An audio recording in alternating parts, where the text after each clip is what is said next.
Hello, and welcome along to episode 11 of Mercenary Tales. Today's episode is entitled Out of the Mists. Last week was called Eye of the Storm. Can anybody tell me why and tell me what happened? Nathan, you're excluded.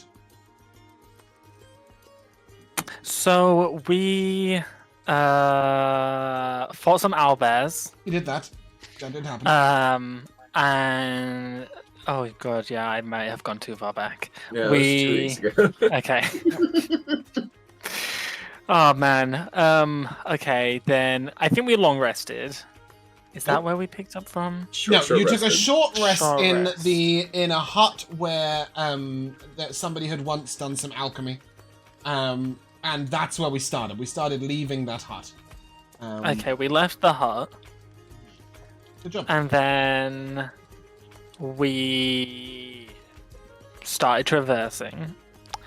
And then we came across... Feel free to use these things. They're quite good. No, I refuse. And then we came across like a cliff, basically, right? And then we could either fall to our deaths down the cliff, or we could shimmy across like a ledge of the mountain. But I... Josh, you've started like 3/4 of the way through the session. You've just jumped past like everything. Anybody else want to give it a go? Because I was getting there. No, you've gone miles past it. Go on, Oscar. You have this week. So, we start in the rain, we take a short rest in the abandoned hut where there was alchemy going on. Jax found some footprints. They're a little old, but they were massive, and we were trying to figure out what they were. But we didn't really do too much investigating on that. We just kind of went, wow, it's some big footprints, probably something scary, I want to avoid those. And as we see a bunch of towers and stuff in the distance, and we had to cross a hill. And oh, can I pick up from now? I remember.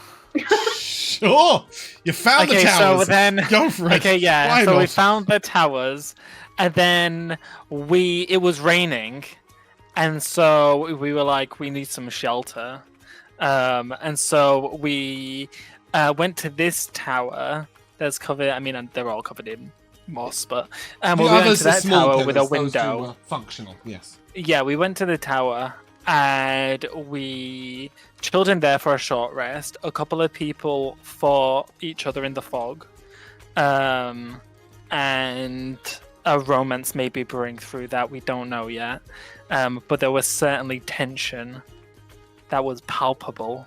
Mm-hmm.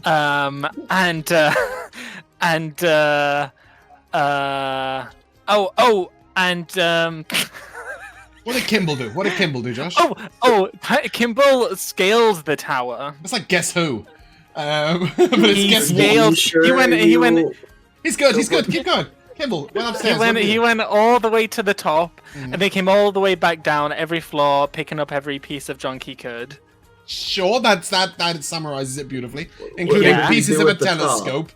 Yeah, Who cares about that? He's not even here.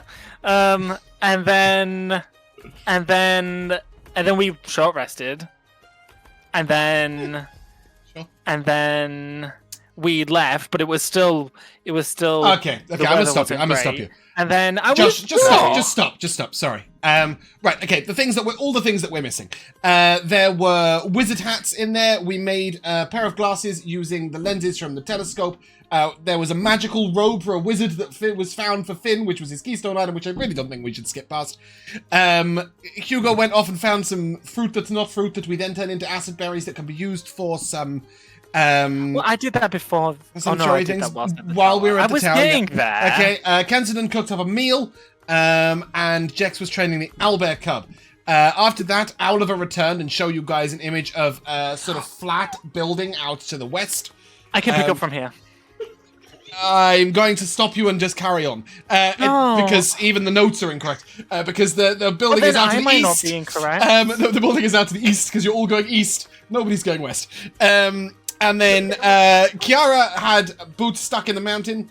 That is east, right? This. No, we're heading west. heading Oh yeah, we're west. heading west. Yeah, We're heading to the left. east would take us to North, back east, to the wall, southwest. back to like the entrance. Oh yeah, no, okay, you are right. The notes are correct on that.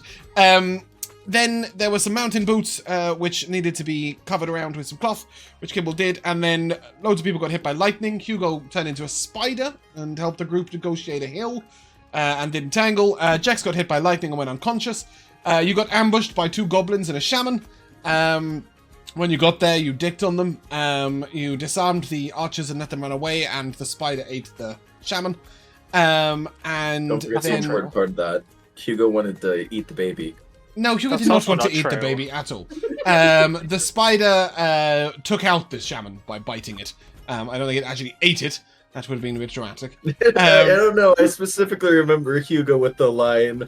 What I about would the have baby? gone after the baby. Yes, but Hugo was Gone for thought the baby might not be a goblin baby, right? I would've There gone was a after goblin the baby, and they took them away. There were some strange warding runes on the ground, which made you think that this building would be a safe haven. So you guys rested up in there. While you were resting up in there, Belgren was able to inspect the board and see the various different mercenary names and groups and emblems, and was able to add the name of Good Company and smaller the mark of Dwarven ancestors, her family crest. As you were also there, Jex began weaving some fixes to her cloak that was struck by lightning. And you guys saw the eye of the storm. You saw this little gap in the storm that wasn't on anything on a grassy knoll, which is about half a mile away, which you guys marked to look at later. And I think that's all the things you did there. Oh, you did also see in the logbook that the creature that flew away had large leathery bat wings, and was almost 20 foot in height, and you ascertained that it's probably a demon.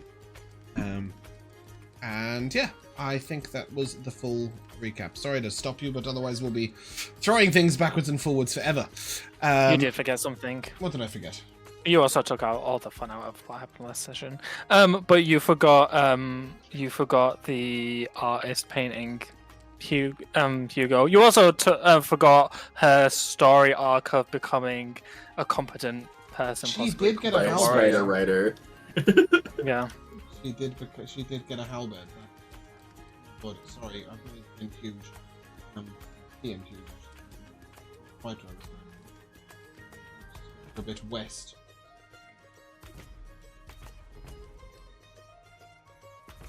But we pick up in the morning in the Adventurous Sanctuary. What are you guys up to?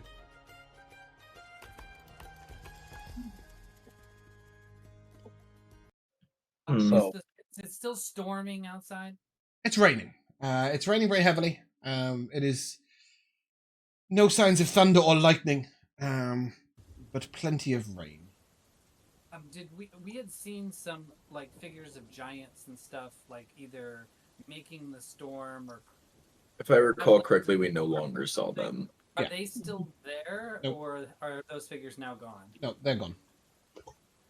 So this seems more like just like a regular old. It's like heavy rain after the storm. Yeah, somebody did a weather check and worked out that the rain was likely to persist for a couple of days, but it wouldn't be dangerous to move in it. This weather. Well, in that case, are there any trees nearby that have been hit by lightning?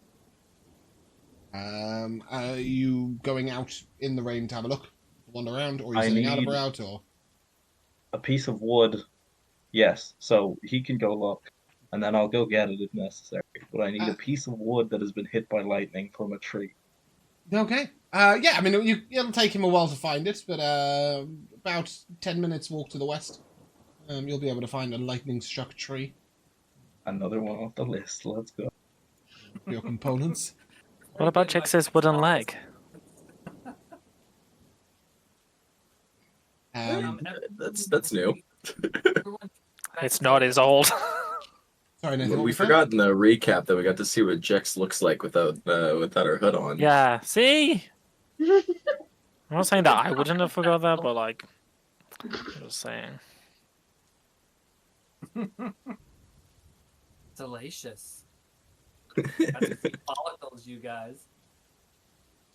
But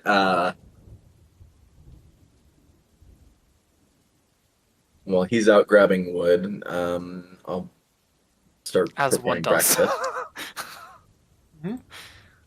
I Um, mean, we need to replenish firewood and stuff at this place anyway, so. Yeah, we do. The rules were very specific. Anything we use, we need to replace. I'm sure you can do so. Replenish some firewood, stoke up the fire, and you're cooking breakfast. What are you cooking for breakfast? Sorry, I didn't mean to pay me. Today's breakfast will be bread Good start. Nobody likes bread. Yum. and very, very, very normal, just a spice stew. There's nothing in it. It's a very lack of anything to the breakfast in terms of substance. Just kind of I want to get up and go kind of meal. Do we not have anything to make actual breakfast food? Oh, Is I there a do. reason we're having dinner No, first thing I'm in the morning? assuming. I mean, you have oats. You could turn your stew into a porridge. Yeah, sure. We can do a porridge if you'd like. Porridge and bread is good. I just think I stew have- might take a while. I wake up 4 hours before you guys. Uh, That is true. I assume you Stew do has been yoga in those stewing. 4 hours. How's your dex? Surprisingly bad. Yeah, so not so yogurish him. No, ogreish, I perhaps. do some weight training in Yes. the corner. Go ahead and give me a cooking check. Let's see how breakfast is. Breakfast today is going to be let's roll Guidance. real dice. I'm gonna pour some honey in the porridge as I cast guidance. You okay? That is against D4, yeah. Mm-hmm. 15. 15. That's good. You may all add 1 maximum hit point. That was the honey. It was the honey. Uh, It was the guidance. It was in fact honey, and I was the one. Without the guidance, you weren't getting shit. Yeah. So you are able to get yourself breakfasted, and is it decided as to whether you're heading out in the rain? Well, are we gonna deal with the goblin encampment to the west? No, absolutely not. Did you not read and see that other adventurer groups specifically said way too much for us to handle? Do you think that we can handle it? The estimation, Josh, was between 80 and 100 goblins. Okay. Could be a Wait little till at bit least one of you has a decent AoE damage, though. I think I'll entangle them all. Oh, good. Just saying. a whole village. In a 10 Yeah. foot, a 20-foot radius. With my combined wisdom score on 2 characters of 12, I think we could take them. See. With my wisdom score of 10, I at very least am not dumb. Fight him if you want. I think I'd prefer that maybe we don't kill ourselves, and sadly enough, our good friend over here. Some of you might escape. Well, some of us might escape, but I don't know too much about if we're gonna be able to get one of our people out of here. Because sure, we can get Durnick out, but we can't get Durnick out. But yeah, I mean, Kiara can teleport. I'm gonna take out my orb of direction. Mhm. Which way is it pointing? For north. North.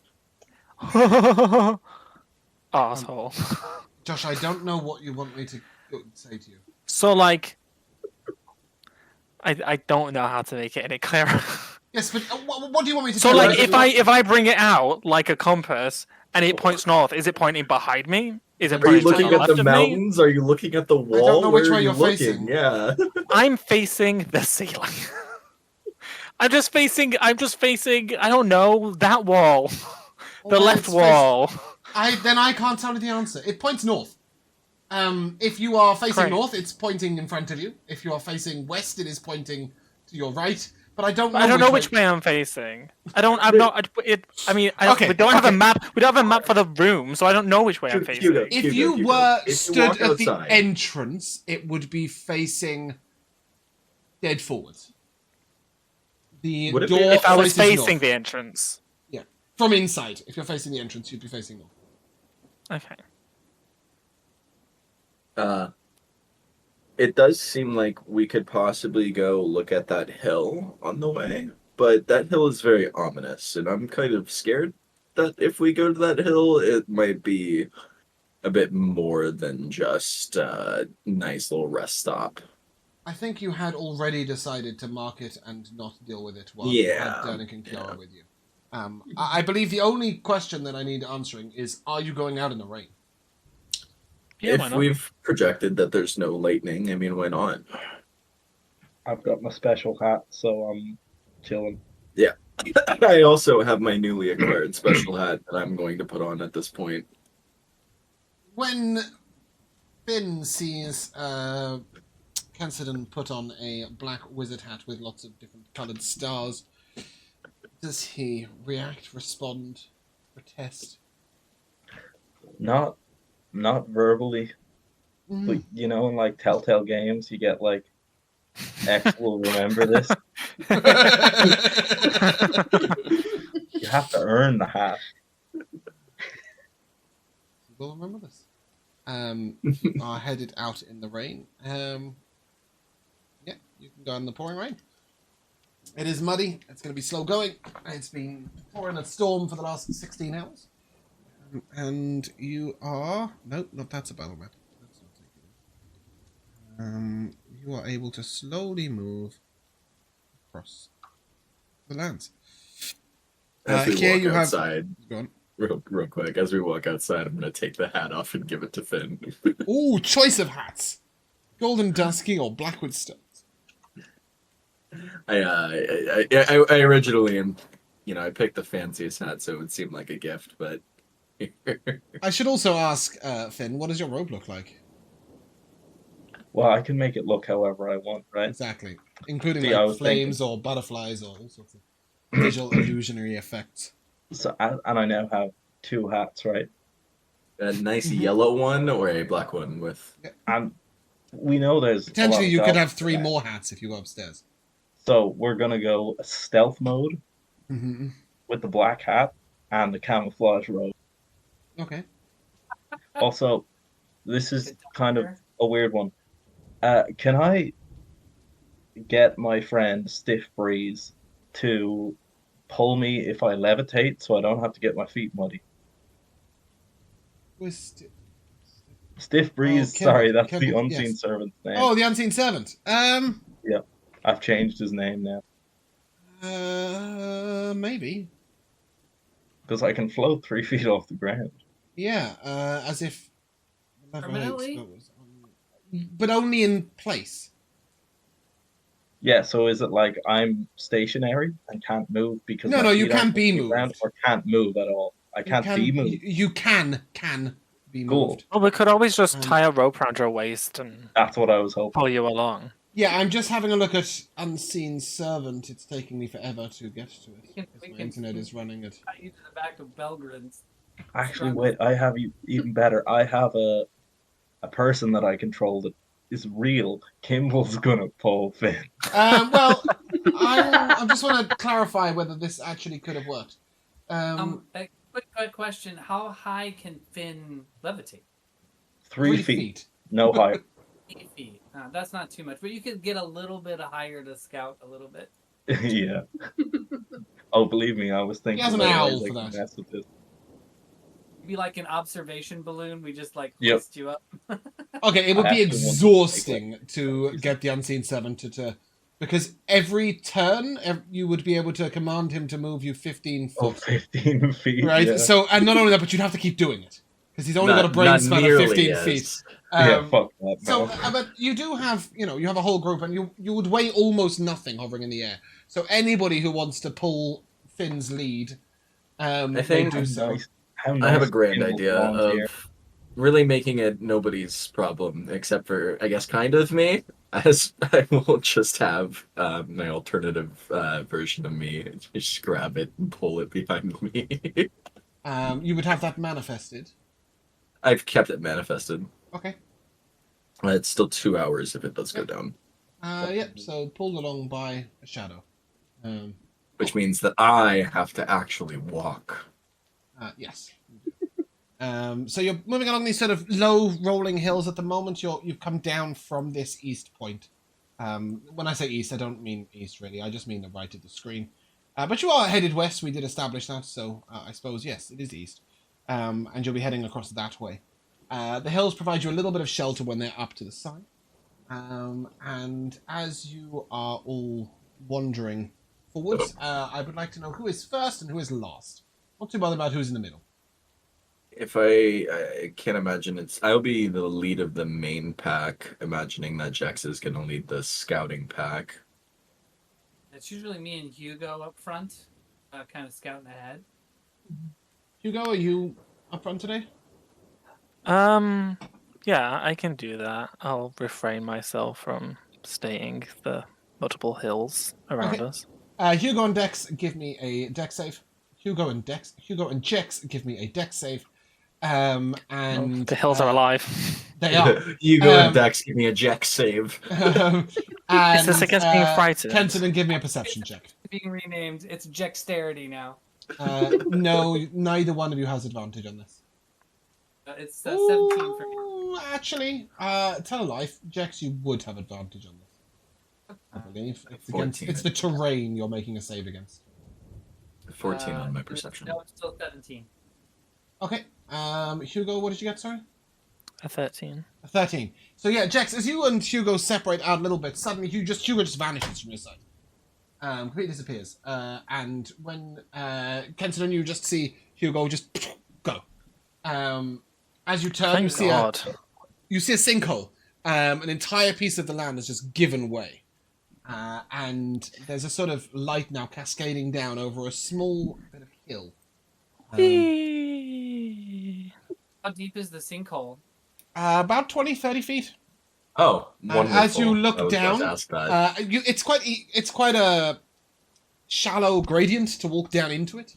But as you, Hugo, tumble down into it, sort of in the middle, you weren't that heavy, so it wasn't quite sure until you reached right the middle point, and then down it went. You see skeletons, sort of old bodies out along the side. And Kenton, as you approach the lip of the hole, you see different bits of tree sort of hanging down from the side. And although your brother is down there, Jex can work towards your brother because something else might have caught your eye. Oh. I'm gonna be very honest with you right now. Character-wise, my brother is my primary concern. Okay. You can double check on said brother. Fair. He does seem to... I mean, Hugo, how are you feeling down there? You've just fallen about 20 feet, but taken no damage, fallen into soft moss. Did I just free fall, or did I tumble down the side of the... Neither. The land fell, and you were sort of on it. So it was like... I just rode the land down. Yeah, it was almost like sitting on an elevator, and the land just I slowly think that's down probably how I stayed, was just stood perfectly still on the land like a as look it of came shock to the bottom. a bit. To the side, just calmly writing it down. Yeah, pretty much. And then, yeah, I mean, if I, don't take any damage or anything, I'll fall prone. You don't even fall prone. You can literally, there's a pile of moss, and you're just like, hammered out of it. Yeah, I mean, apart from the skeletons around me, is this an enclosed space, or does it like other tunnels? No, it's now just an open bowl of grass. It's just a dip. Yes, and you can see like very old skeletons, as if the ground grew over them and past them. Then I think in that case, sorry. I will turn into something, one of my free wild shapes that I haven't used yet, which I will send to you, James. Yeah. And I will climb on out. Okay. Although now that I say that, no one probably sees me because I'm so tiny. Oh, you just see Hugo disappear again. Sorry, Nathan, you were quite quiet there. What did you say? What does he change into? It's coming. No. Oh. Great. I look down, worried about where my brother went. I see him, and then he's gone again. Yeah. I think you just about make out a tough bit of hair. Would you go to Kenton as your spider as you see him coming down the hill towards you? Yeah, probably. So you and your cute little spider form can. I'm sort a of- little you can- jumping spider. You can jump onto Kensington's shoulder if you want. Yeah. You just see a very small wig jump on your shoulder. I'm not even semi-frightened by seeing a spider with a wig jump on my shoulder. I'm like, oh, okay. Just look at him like, are you good? I'll telepathically say, I'm fine. Good, because there's a sweet sword in that skeleton over there. You send. You sent the He telepathic. always did. He did it the last time he was a spider to me. I Sorry, always. Nathan, you're so quiet for me. I do have you at 200%, sorry. but I keep missing that you're talking. What did you say? I said Jaxera already has it now. Has 2 legendary weapons, 1 in each hand. She's Oh, be yeah. wield. I think not. This As is you great. Thanks. as you approach this sword, Kenson, you will note that etched into the side of it is a name. And when you first arrive and you're looking at it, it appears to be written in some language you don't speak. But as soon as you label a finger upon it, the text changes to your own language, which isn't Elven, is it? Don't speak a word of Elvish, I would imagine. But I you do would, not. no, but you would speak Common. So it is written on the side now in Common, and it says Deliverance. It says And as what? you deliverance, and as you sort of take this sword in hand, the very quickly it sheds its bits of there's like bracken and rock and bits of bone, and as soon as you take it, it sort of cleans itself up in a cleansing burst of flame all the way along the sword. That is so sweet. And it looks a bit like that, and it does a thing like this. As you take it in hand, you will note that it is a magical weapon. It's lighter than it looks. It looks like it'd be a bit too heavy, a bit clunky as it is, but once you take it in hand, it's beautifully balanced. It fits perfectly in your hands. It is Deliverance on D&D Beyond. It's a +1 sword. You can call its name mentally, and it will reappear in your hands instantly. While it is unsheathed and in your hands, it is wreathed in flame. And should you strike a creature that takes fire damage that is not undead or construct, it cannot regain hit points until the start of your next turn. And it does some things when you crit, but we'll find out about those later. Well, I mean, you can all see it in the chat, but we will see it later. Sword up, Great. man. I am sorted all the way up. Yeah. It feels comfortable in your hands and fits perfectly in your in the sheet you already had. Obviously, I don't know why you throw the other one on the floor, but I think I would you have a bag of holding? probably just throw the thing in the wagon. I don't think we do. We don't have the wagon with us. We don't have the Definitely don't have wagon. the wagon Oh, with what do you. I? You What do have I? to carry it. What do I do with this extra sword? Does it come with a sheath? Does the skeleton happen to have a No. sheath on him? No, but you'd have a couple of strips of leather, and you can sort of do a thong around your old one to just sort of tie it loosely to your Yeah. back. Does anybody here happen to know how to do anything with leather? Maybe. Even yes, maybe. Oh, could I use my spider silk to tie it around him? Just like permanent. Um, Not while you're that spider. No. Sorry, Finn, you were saying. You'd be surprised. It's taken about 18 hours. Kimball can pipe up and go, oh, I do. Wonderful. I So can work with leather. at this point, I'll save He is another the gadgeteering person, yeah. I will save that until when Kimball is here. But yeah, because that'll be a fun moment. I think he can actually craft things that like he can craft you a proper hilt.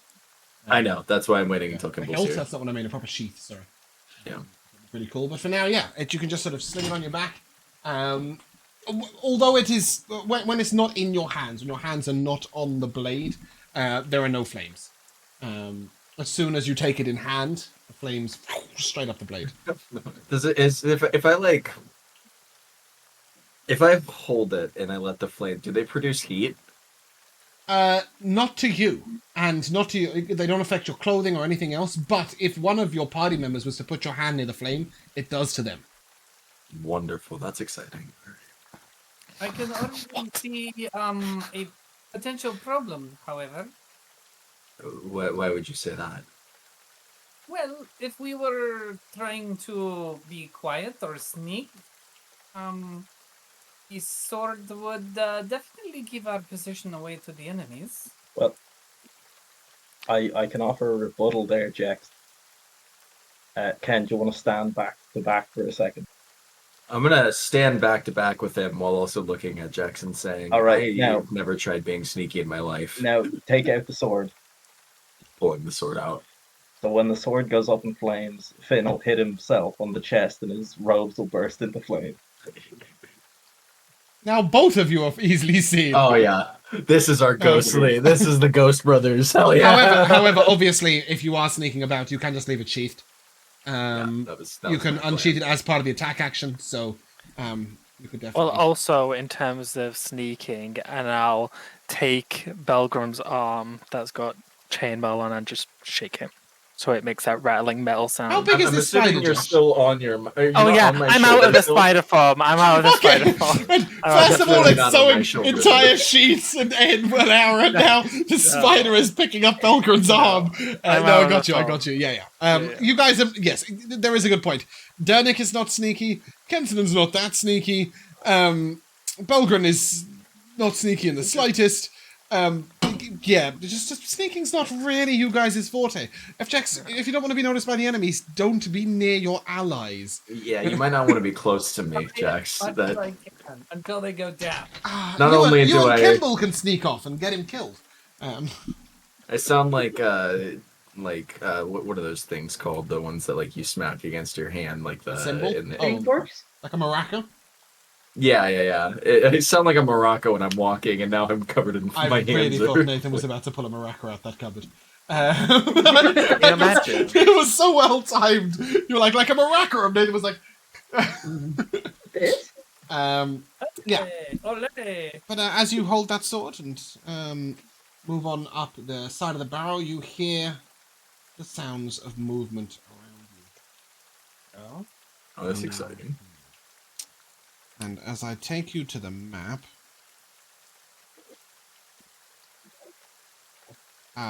you are currently... So, I didn't know who was going to go down the sinkhole. So you guys are here, and then who would be in the sinkhole? Just Kensidon, I guess, at this point, right? The rest of you would have Yeah. walked out. Okay. James, a flavor question for you, real quick. Yeah, cinnamon. So, well, seeing as how my clone also would don this sword, would the sword on my clone be in Elvish? Yeah, 100%. That's beautiful. I don't think, however, that it does fire damage. If I'm correct, I don't know. Does it do the same damage you do? It does the exact same damage that I do. Great. Love that. Yeah, then definitely. And in this sinkhole, you see 3 creatures rising up around you. Sorry, Kenzo, I need to move you forward a little bit, don't I? There we go. So obviously when we were doing our cool superhero moment, that happened before these things popped up. I got well out Oh, of there. yeah. I'm perfectly fine with you guys using this current positioning. Yep. Go ahead, roll initiative. Thank you. You may move up to 10 feet in any direction other than into the river. Oh man. I will be back in a second. It's a cliffhanger. That's my first over 10 initiative roll I've had this entire time. Let's go. Lucky.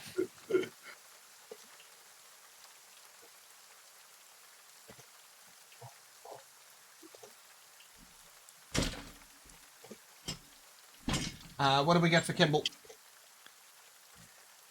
I'm just checking. There's a +4. God damn. He will be an 18. Okay, Okay. 18 is our highest initiative. Does anybody want to swap initiatives? Belgren got a very measly 3, if anybody wants that. Then Come and we'll get it. have to swap if you want. But he's only a 5. That will make no difference. Yeah, no, you take Kimball's and go What was first. it? Belgren to go up to an 18 and Kimball to go down to a 3. Mhm. Okay. Hey, Belgrim, you want to swap that 18 with my 13? Nope, one swap is all that's allowed. Okay. I should really have told you there was a river at your backs. But I kind of forgot because I was thinking about sinkholes. Belgrin, as you see these undead creatures rise up around Kensidon, they look like this. They're sort of blue, pale-skinned creatures. They rise out the ground. You see these sort of like clawed hands, finally sensing that there is free ground above them. And as they come out, you sort of see their sort of nasty, wavy tongue waving at Ken. What are you doing? I'm going to... I think I'm going to use my movement first to kind of get in the middle of these guys. Yeah, you're gonna run straight down the hill. 10, 15, 20, yeah, 25 to just like going straight. Love that. That is the. I will put a little circle for the sinkhole down just so that we know where it is. Bear with me a second.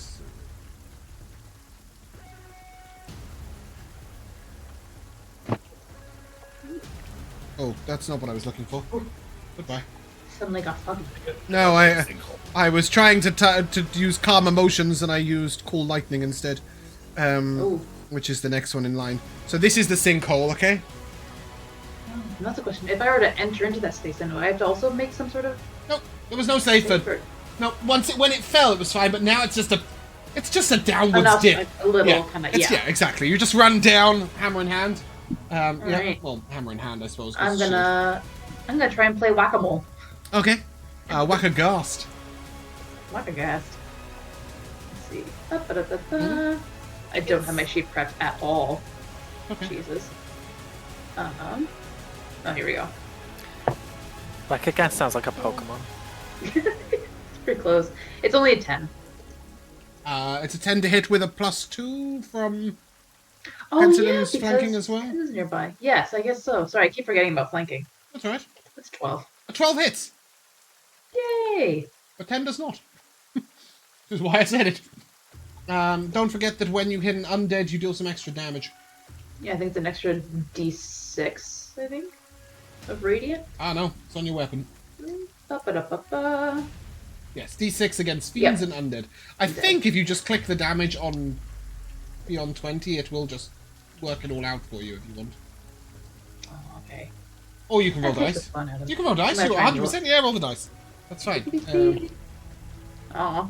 That's 1 point of bludgeoning damage and 3 points of radiant. Okay, 1 plus a modifier, I assume, of some sort. 1. Oh, Jesus. Yeah, sorry, I'm sorry. It's 1 5. attack plus 4. So it's 5 points of bludgeoning and 3 points of radiant. 5 bludgeoning, 3 radiant. We will. Oh, I should really have given these some letters. Let's give them some letters. I don't know if you guys can see their names, but I can. Yeah. Oh, yeah. Yeah.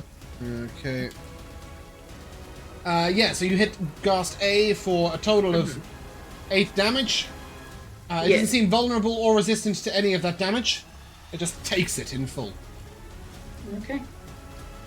Any bonus action? Anything else from you? What do I have available for bonus actions? An aura of armor class? Know that much? Shield of Faith. I don't believe I do. No, your aura of armor class is on your weapon. Not aura of faith. Oh yeah, sorry, I thought you meant like I had that as a spell. I don't. You don't have to use it, but it's there. Yeah, no, I'll say that's it so far. Cool. Okay. So now the Ghast is going to move on towards you. And just a reminder, it also gets flanking. So it is going to attempt to claw you in the neck. The +2 to whatever comes up on the die. That's going to hit you. 25. Oh yeah. I need a Constitution save, please. As that will deal 14 slashing damage. That is a mighty roll. Alright. My con save first. Jesus, that's 11. 11 will do. That's fine. And then he's going to try and bite you. 14. And that was the end of your fight. You are going down. Jesus. Holy crap, okay. I did not expect to roll so well. Sorry. That is going to be that's okay. 22 damage on the bite. Yeah, I'm down. Yeah. That was 22? unexpected. Yeah. That's just crazy damage. The average there is Well, 8 and 8 James and is rolling 7. good today, boys. Yeah. Get ready for a session. The average damage there is Okay. 15 damage across those 2 attacks. You decided to take Always rolls good. 36. Then Kensinan. I just clicked the things on Beyond 20. Like, it is what it is. Kensinan, do your thing. We're in for a fun day, guys. You are not yeah. flanking. Because Ogre is no longer standing. I'll reach over my shoulder, and I'd like to imagine this is the way you said, like when I grasp the hilt, the fire. As soon as you comes out. as soon as you take the hilt. So as I grab it out, the flames kind of lick out of the Yep. scabbard as I'm pulling it out. That's how I'm So seeing it. Stick. Oh. I love that. And I'll pull the sword out, and as I look at Gaste, I'm gonna move my echo up to Gaste on the other side of him. Just a reminder, you can't flank with your shadow. It's an object, not a person. I will swing at Gaste with my sword. Mm-hmm. The first hit of this weapon will be a 23 to hit. Okay. What is that on the dice? It's 15. Oh, okay, right, cool. Wow, you have +8 to hit. Cool. Plus. No, it's 22. Sorry, yeah, plus Okay. 7. Cool. Go ahead, kill him.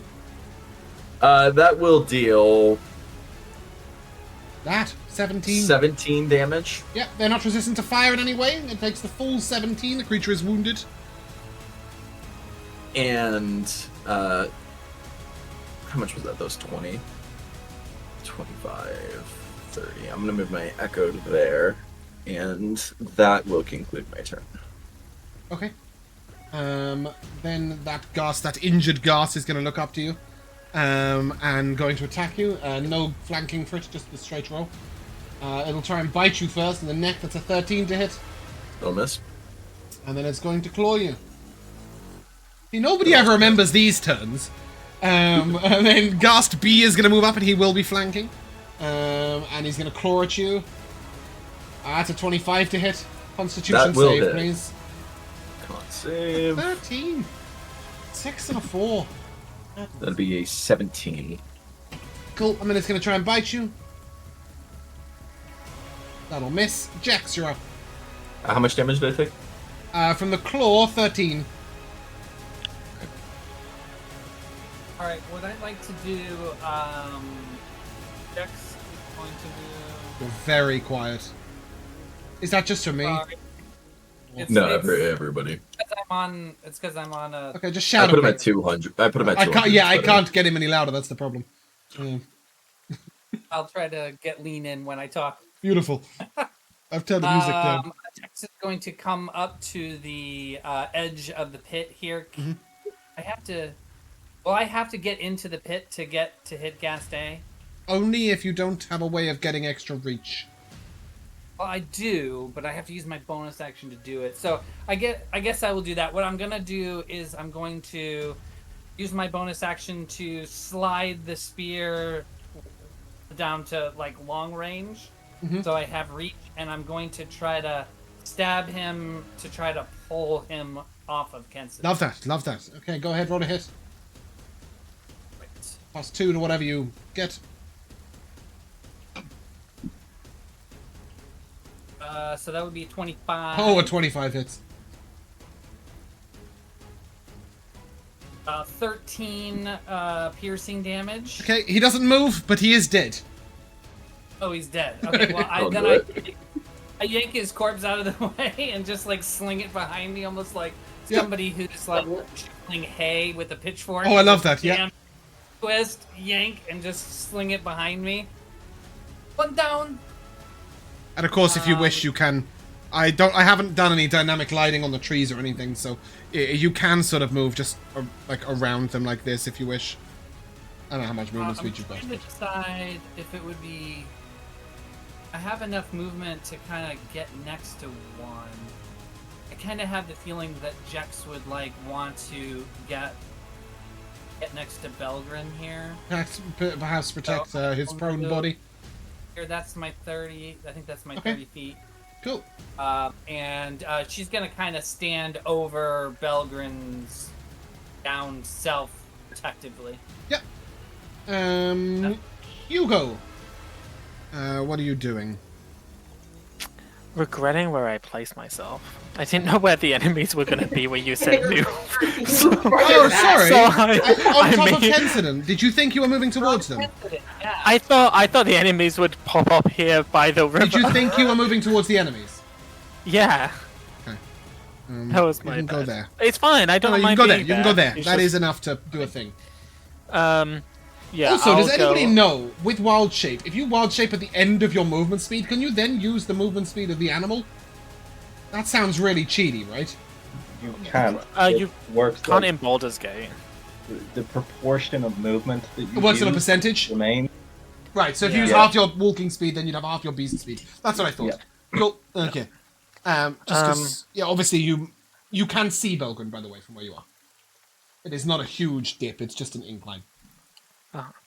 I will go here. Okay. And I will scream, Belgrin, no! As I Beautiful. bonus action healing word Okay. for a powerful 5 healing. Yep. Up you Up you get. get. Well, technically you're still Okay. fine, but yes. And I may be married to that person, believe it or not. We might be a little similar sometimes. Do a thing. And then I am going to blow a 2nd level spell slot. No, you're not. Sorry. Why? Can't Why cast not? 2 spells in one turn. That was a bonus action. You know Come this, Josh. You know on. this. You know this. You've got... You can cast a cantrip. Should I You just can fall wild down? shape, but not use your wild shape. Get back down, Belgrin. No, that's fine. I will. But you can, remember, you can use a bonus Oh, action. wait. So if you did want to wait. wild shape, you can do Oh, bonus actually, action no, if you this wish. is great, actually. Because I will Thorn Whip this guy, and if it hits, I will move him 10 feet diagonally away from Belgrin. So through the shadow, sort of like Yeah. there, yeah? Okay. Yeah, exactly. Go ahead, roll the hit. What's the range on Thorn Whip? 30 feet. Cool. So I like this kind of comes over Ken and wraps around the ghast's neck to yank. You won't get flanking, this is a ranged attack. It's a 12 to hit. 12 hits, you know that? Yay. 12 is the minimum to hit. Don't know why I rolled on D&D Beyond, but that's 5 piercing damage. Okay, 5 piercing damage, and you pull him like this. Yes. Does not provoke any opportunity attacks. That is. It does on Belgrin. No, It's it force doesn't. movement. It's force movement. That's what I was saying. I thought force movement still. Nope. There are some spells that force the creature to use their movement speed, at which point it would, but this doesn't. Hugo, anything else? No. Finn. Every time we're in combat and I read your name on the track, I want to say the whole thing, but I have no idea what it's going to sound like if I did read the whole thing. Pretty sure that would be difficult to say. What are you doing, Finn? Like, All right.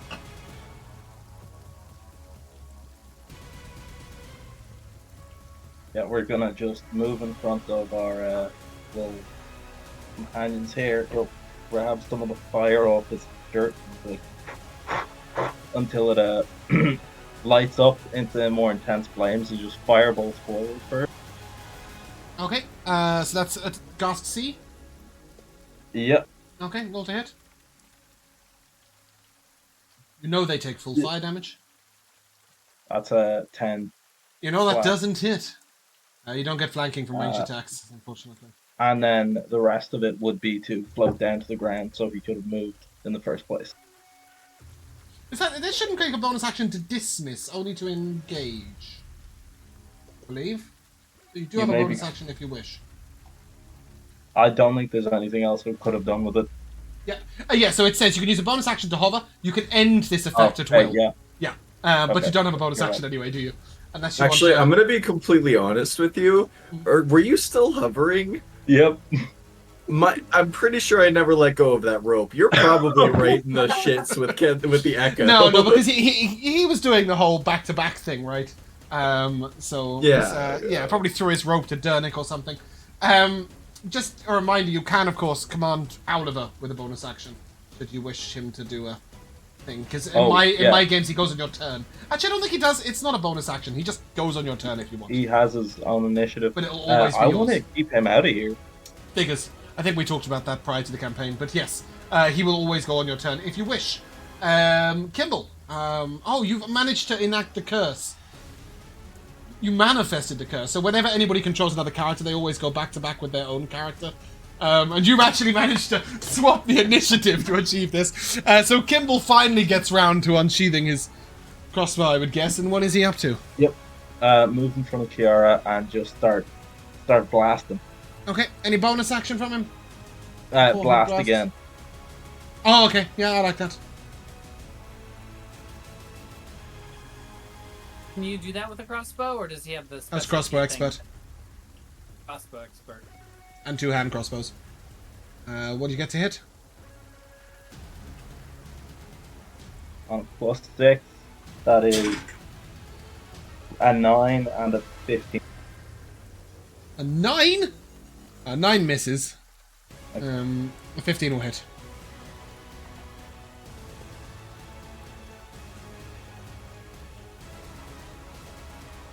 So total would be 13 piercing. Okay. I can't move him. No, sorry. Let me fix that now. Thank you.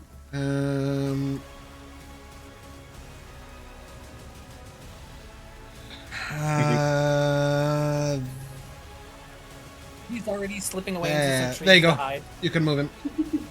Thank you. I believe. Yep, we're all Yeah. good. Fantastic. Okay. Belgrin. Half your movement speed to stand up. Unless you want to stay lying down. Yeah, guys, I think I'll just stay here real quick. It's a valid choice. This is a little bit of actually like a I'm a novice, don't know what idea is best kind of question.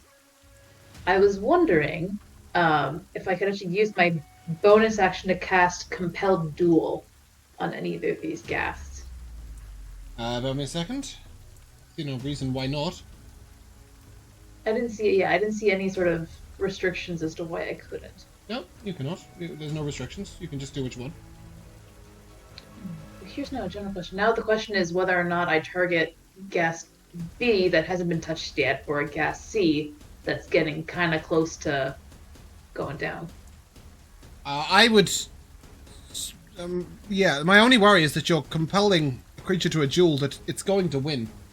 I have to tell you, because you are very low hit points right now. It's totally up to you. One is at just above half health, and the other one is full health. Yeah, it may not be to force it to attack you when you're like barely alive. Maybe know, I you should could do smite it it. before I just Yeah. got my ass. You can also smite and kill one, you know, like paladins get extra damage on smiting undead. You could use Divine Smite and use that same spell slot to just do extra damage. Yeah. Because I can. with I the first can level smite spell on slot, a- it'll be 3d8 if you hit. And you can do it on Yeah, range. no, that's a good idea. That's probably a better use of actually that spell slot. So let me see if I hit in the first place. I'll Also, if you're target. feeling Are good you about a bonus throwing it? action. Or are you moving up to hit it? No, I will. I made the mistake once already. I will, I think, move a little bit around like the perimeter of the sinkhole. Okay. Try and keep us, instead of us being all in line with each other, probably like that'll be 5, 10 Love that. feet at least. And I will throw it. I guess I'll throw it to gas seed just see if I can just end it. It's turn next, so that's a good idea. It has been hit before. Go ahead, roll to hit. Let's see. Ugh. Jesus, +6. That's actually that's enough to hit still. It's 12. Good, 12 is what we need. Or no, that's a 13. Yeah. Okay. So regular damage, then the extra weapon damage, and then if you want to smite, an extra 3d8 on top of that. Right. Yeah, I'll pump a smite into this. Oh, you should. Yes, I will. 3d8. Oh, Yeah, it's an extra d8 because it's undead or fiend. So it's 3 because it's undead. Yeah. So wait, there's 1d8 because of bludgeoning, and then it's an extra 3d8 for the radiant, you're saying? Or Yeah, is it so Divine 3d8 Smite... total. No, so your d8 of bludgeoning and your d6 of radiant damage is a separate thing. That's your weapon damage, right? Okay. When you use Smite, you can use a first level spell slot to deal 2d8 radiant damage. However, it says the damage increases by 1d8 if the target is undead or a fiend. And this is clearly okay. an undead, so a 3d8 is just the smite alone. All right, so I'll roll the regular weapon damage first, and then I'll add the extra smite to it. Yep. So that's 7 bludgeoning, 4 radiant. Mm-hmm. Then that's a 5, so that's 9. 14 points of radiant damage on top of that. Obliterated it. As you sort of take your hammer and throw it, and it hits the center of the creature's sort of side. At first, the creature's blown slightly sideways, and then this eruption of light comes over it, and you just see it shatter. Bits of blue skin just thrown all over the place, up against the edge of the sinkhole as the entire creature sort of moves over and then dies. Beautiful. And you do still have your bonus action, though I don't think that you get a lot more healing for potions if you use them out of combat, so you might want to hold it. Yeah. Cool. Wild Heart. Kensidon, what are you doing? I'm gonna remind Belgrin out of character before this his turn ends. But every morning I hand out some special little snacks. It's one each. You always do one each? Yes, and Okay. one each, and they do heal you for 1d. One. I had this pulled up. 1d8. Oh, no. Hold on. I have two different things. I have the one that gives temp HP and the one that can be used for healing. The one that can be used for healing can only be used in a short rest, though, no? Let's see. As part of a short rest, you can cook these, and nobody's used them, which means at this point people have like 6. It says, at the end of a short rest, any creature who spends 1 or more hit dice to regain hit points regains an extra So it's 1d8. only for that one. So it's yeah, just the okay, delectable feasts that you're carrying around with you. Yep. Which Okay, look like so it's this, just the guys. temp HP ones. You would have one of those each, which is 1 hit point. Belgrin and then puts 2 the temp. toast back in her pocket. What do you think the Kensidon, bread was for? Kensidon, you get stick to using the sword. Swing it. It's not feeding people. Yeah, There's a quartermaster subclass to that. See Sunday for reference. We have a badger that feeds people as a fighter. So, this is kind of epic. And that 20. Oh, I was really hoping you'd roll a 19, because you still do, critted it. But yes, with an at 20, just a reminder that when you crit, this is irrelevant, right? You're full health, aren't you? No, you're not full health. I'm not, no. Okay, fantastic. So you heal It's for your character level. your character level, which is 3. And just a reminder, if you were full health, it would count as temp HP. But temp HP never overrides higher temp HP. So if you had 15 temp, I wouldn't replace it with 3. I'm not a dick. Yes, well I am, but not in this particular instance. So I roll normal damage, then max damage on top of that, yes? Yes. Well, kind of. Normal damage plus max dice values on top. Okay, so you got 14 for the normal. Yeah, and then that would be an additional 20, which is 12 slashing and 8 fire. Yeah? Yeah. It's 2d6 on your slashing and your It's fire. 2d6 in a, so it'd be 20, yeah. Yeah. So it's So 34 it's damage. 34 total damage. You bring this creature to its knees with damage. You just give it a sort of... You slash downwards and you just see it rent from shoulder to hip. The creature's falling forwards, but you can see it's got a little bit of fight left in it. I really 2 wanna hit kill points it. of All fight right. left in it, in fact. That's so sad that I didn't finish it. I had a Yeah. fun thing. It starts at 36 Yeah, hit that'll- points. One-shotting it's pretty tough. I will end my turn. Yeah, okay. And it's gonna try and kill you. Its last bit of life. That's a 20 to hit you. That'll hit. Good. I love it when people die. 11 slashing damage and a constitution save, please. Mm-hmm. No, a con save. That's exciting. That is a 17. Okay, and then it's gonna try and bite you. Ah, yes! Another That one will, bites the yeah. dust! I'll do it. You will take some ridiculous amount of damage. That's 19 piercing damage. As the nat That'll 20 down comes me. through, you crit it crit you. Justice is served. Jaxera, your yet another companion has fallen unconscious in front of you. Does your shadow de-manifest when you go down? It's not considered concentration. No, I know that. But does it say But on the shadow? it doesn't say anything about that, no. Oh, or until you're incapacitated. Yeah. So that would be, you are very that incapacitated right now. Yep. Cool, Jax. You're just lying on the floor. Dexterra, she's veiled, but she like rolls her eyes, and she's like, "Must I train all of you in hand-to-hand combat? This is embarrassing." And then you get hit by lightning. She's going to. Lightning is all the only thing that gets me.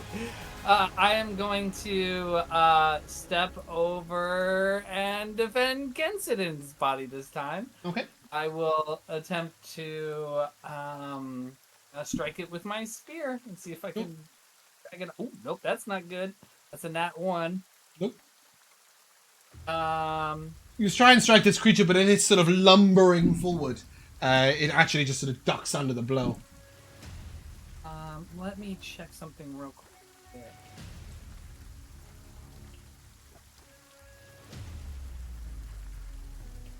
That's an action. All right. So I will, because I've seen this thing just absolutely annihilate people. I'll use my spear dancer feat and spin the spear to increase my AC by 1. Okay. And when you do so, you gain temp HP. Is that right? Still within Belgrin's AC aura. She didn't put it up. No, yeah, I have to use my bonus action to engage it. Yeah. Oh, okay. Well, that's it for me then. Yeah, and you're above half HP, so you don't gain any temp HP with that, do you? Cool. Hugo, you're up. Ken, no! I Creature's nearly will dead. bonus action healing word my brother Mm-hmm.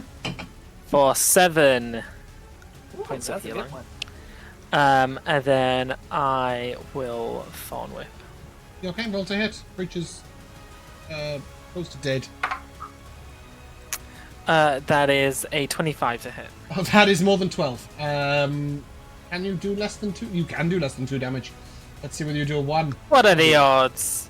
1 in 8, I think.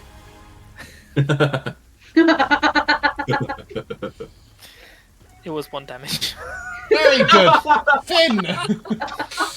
You see this ghast brought to the brink of death. The stupid shadows let go of your damn rope.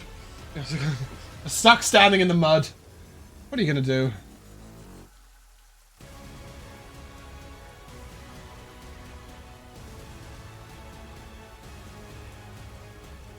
Finn? Up to you, Finn. I think he's... Yeah, he's thinking. He's thinking. He's reading through. He's flicking through his spellbook, man. He's going, I don't have any sand. I don't have a crisp. I don't have a. Do I know how injured it is? Yes, it is on the brink of Like death. almost split in You can half. see like half its chest is falling over. Its guts And are falling out, It's like a downward slope. but only a into the little hole. bit, right? Only a little bit. You can see Okay. it over the edge of the hole. Oh, he's going back gonna- up. He's gonna tip the hat off. He's gonna sprint forward, leap into the hole, pull a knife, and stab down onto it. I love that. Go ahead and roll the hit. Why not? What kind of wizard are you? One with a dagger. One that has 1 health. That's a 14. 16 because you're flanking. So yeah, Nice. you come down with the dagger and you just catch it right in the side of the neck. Please describe his grisly demise. So just kind of, where's the sun coming from? Behind him or in front of him? It is early morning, so it is east, and this map is topographically correct, so to the right.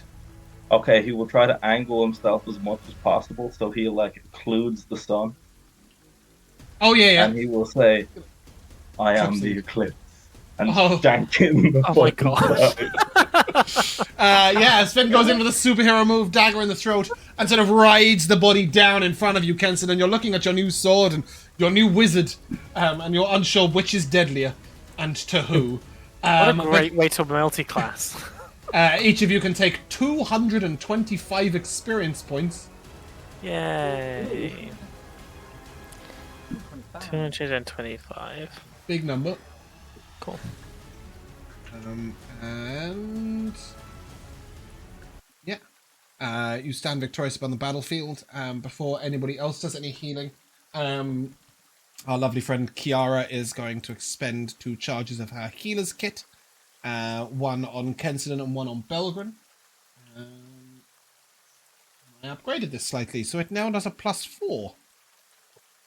So that is 8 on Ken and 5 on Belgren. Sorry. Yeah, you guys have been on the road for about 45 minutes, and 2 of you have nearly died. That's good, isn't it?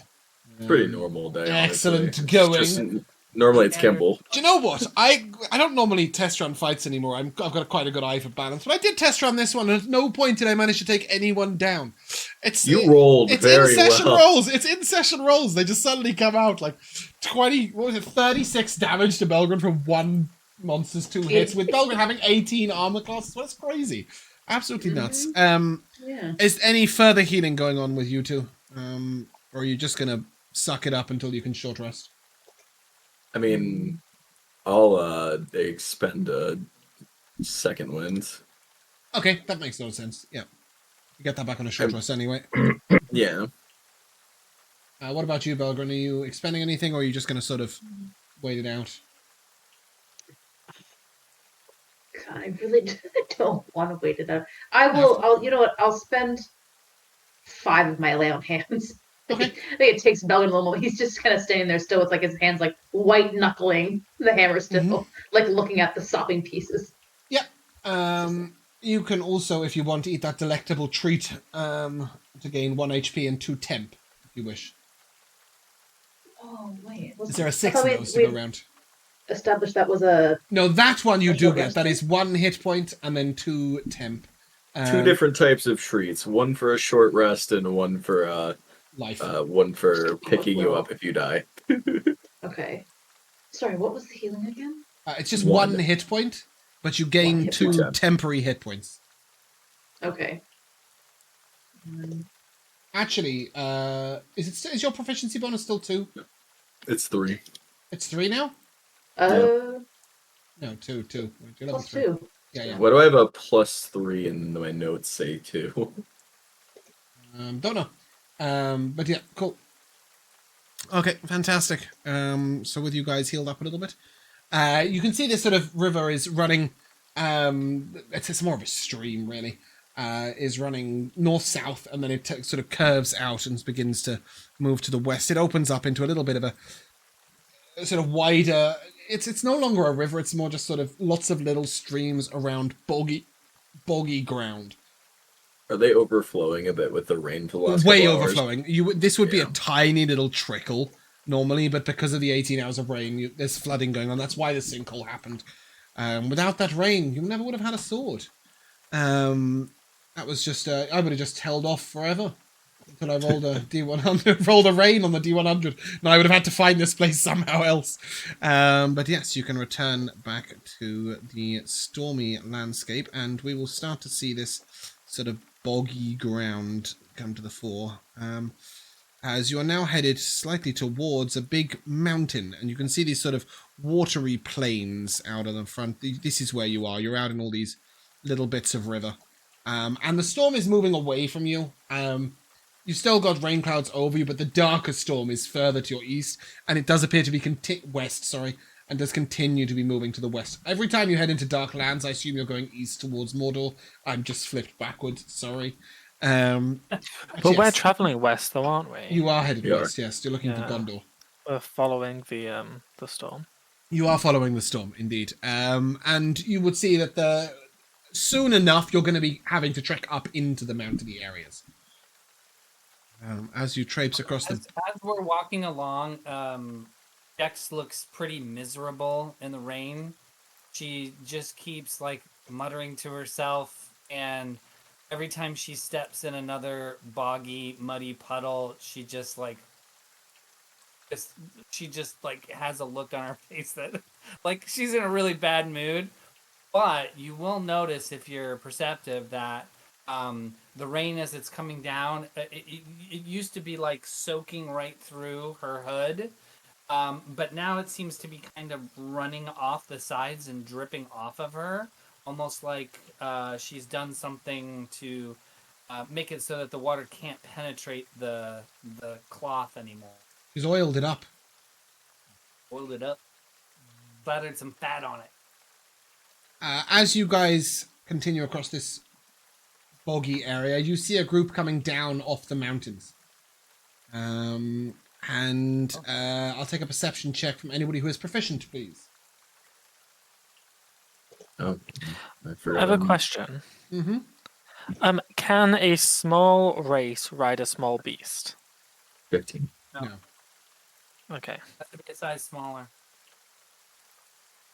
so I could ride a tiny Sort of. beast. No, but you could. It depends on the creature for the most part, Josh. But for them, usually you would have to be a size smaller than the creature. So a small creature can ride on a medium-sized beast. There are exceptions to this. Large creatures can ride horses, for example. Horses are a large creature too. You just have to have a fairly weighty horse. But what are you trying to ride, and what are you? I'm not. I'd rather not say. I just wanted to ask. Okay, do you want to DM me it? Just because I might be able to make some clarification there. Or no? Okay, I You wasn't. don't have I to. wasn't thinking. No, I will. I wasn't thinking about doing it now. I just wanted to know in Okay. future.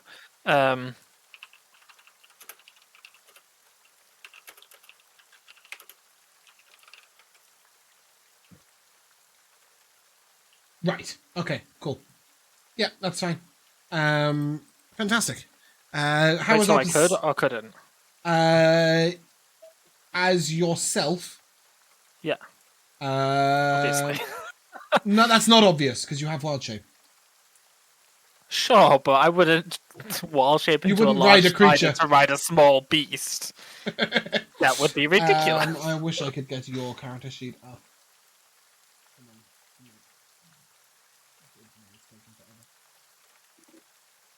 Did anybody get above a 20 on their perception check? 2 people got Right, okay. I got flat 20.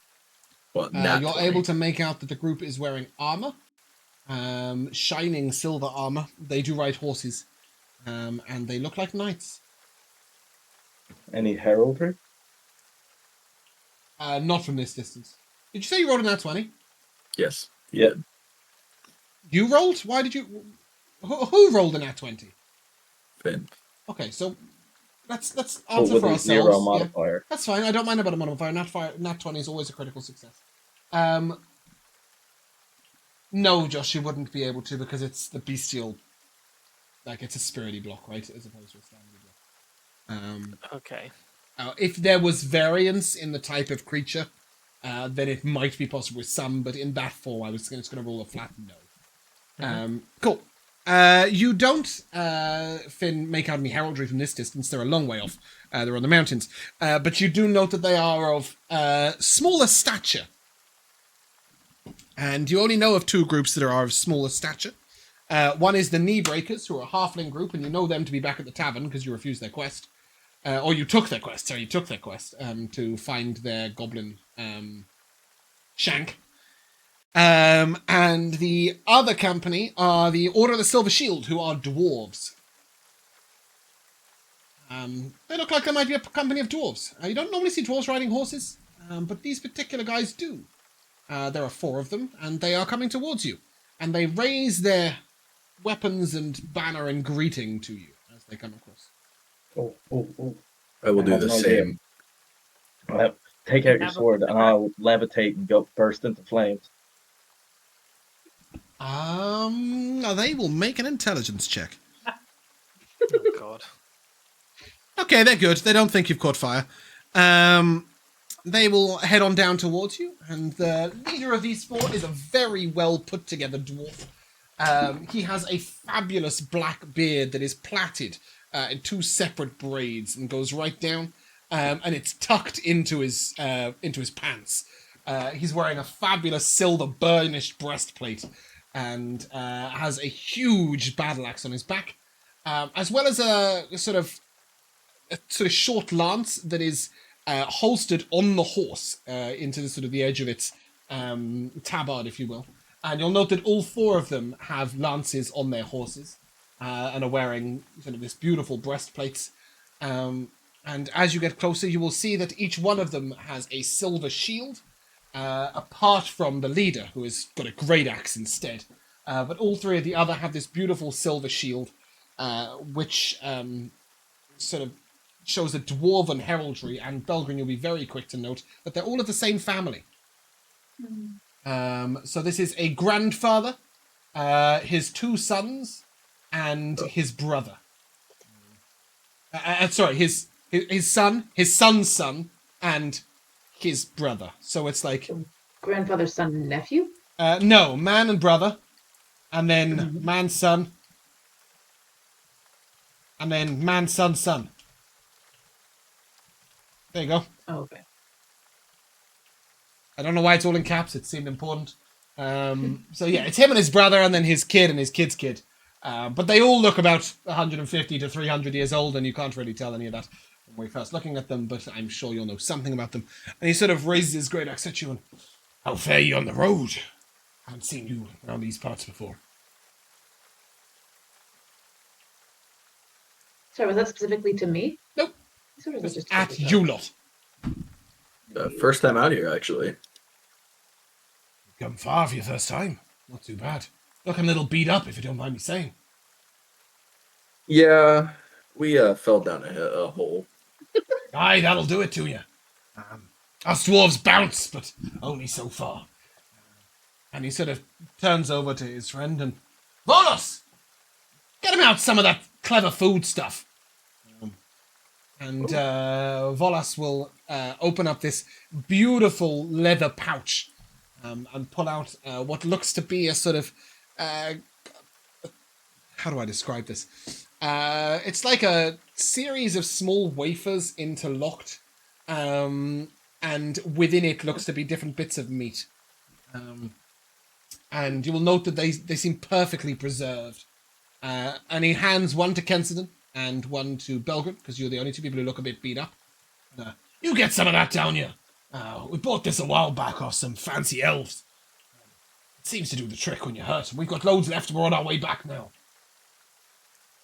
Were you shade first off, shade and water, friend?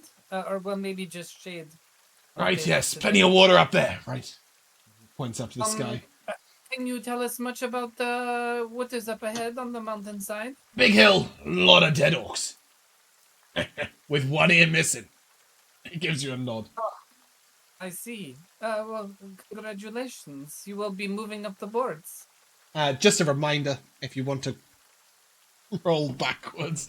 I see Kian's face going, shit, we forgot the ears. So, first of all, oh no, something else. No, they said one ear. Well, yes, because you can only hand in the right ears. You can't hand in the left ears. Yes. So you will be able to hand in 3 ears for orc level enemies for your ghasts, by the way, if you want to keep track of your points with 6. You also killed a goblin shaman, so you've got his ear. So you'd be at 7, plus potentially some owlbear ones. So I think 7, 9, 11, 13. I think you're probably at 17 points right now, if you want to keep track of that somewhere. I With all think the various different Kimbo creatures is, but he's not here, so somebody wants to write that down. I'll just stick it at the can't. top of the group group loot tracker thing. No, yeah, group loot tracker. Let's do it. 17 points of ears. Great. Okay, and he sort of looks at you and, how about behind you? Apart from a big hole. Well, there are 3 walking dead creatures that are no longer walking. Ah, undead are my bane of my existence. They are the bane of Just our keep coming existence. back. Seems to be mine and Belgrin's problem. Aye. You found them in your hole, did you? Yeah. That'll do it. By chance, have you seen a large flying creature, very large, 20 feet or more? Demon bastard! Read about that at the Adventurer's Sanctuary, did? Yes, Haven't seen have it. you seen it? No. They read about it in the logbook too. We're a day in, day out. This is the mountain we came for. Got ourselves a full tribe. So they went specifically to this mountain for an orc tribe. Killed them. They're on their way back. You want to tell them about a huge goblin encampment, or? Yeah, how do you guys feel about goblins? Hate the bastards, but we're passing them by on the way back. Now, I've got a bit of an ongoing problem. He sort of looks over to his son. And my boy's wife's pregnant. Got to get back in time. Well, that's exciting. She'll be popping out a sixth. Oh. Well, yeah, they just seemed like a little much for us at the time, so I just wanted to pass that along. But congratulations. Thanks. Be glad to get him back safe. Great Your grand. reproductive capacity is quite impressive. Sorry, I didn't get either of those sentences. Nathan, you said? Your reproductive capacity is quite impressive, she says politely. Right. The son sort of... so this is the middle one, the son of the grandfather, if you will. Sort of pats himself on the chest and, "Hi, I am virile, that's right." He seems very proud of himself. Well, that's a new brother and a new, He won't be on the road with us. She'll have him baking, like the rest of them. Well, we love baking. I mean, at least I do. So, not a bad life to live. Aye, can't bake like these elves though. And just a reminder that I need to heal you. These are... You will not find these very often. They don't last very long. But that is 16 healing for Belgrin. And 19 healing for Kensidon. Great, I only needed 3. Yeah. Is that going to remove our exhaustion, or...? Nope.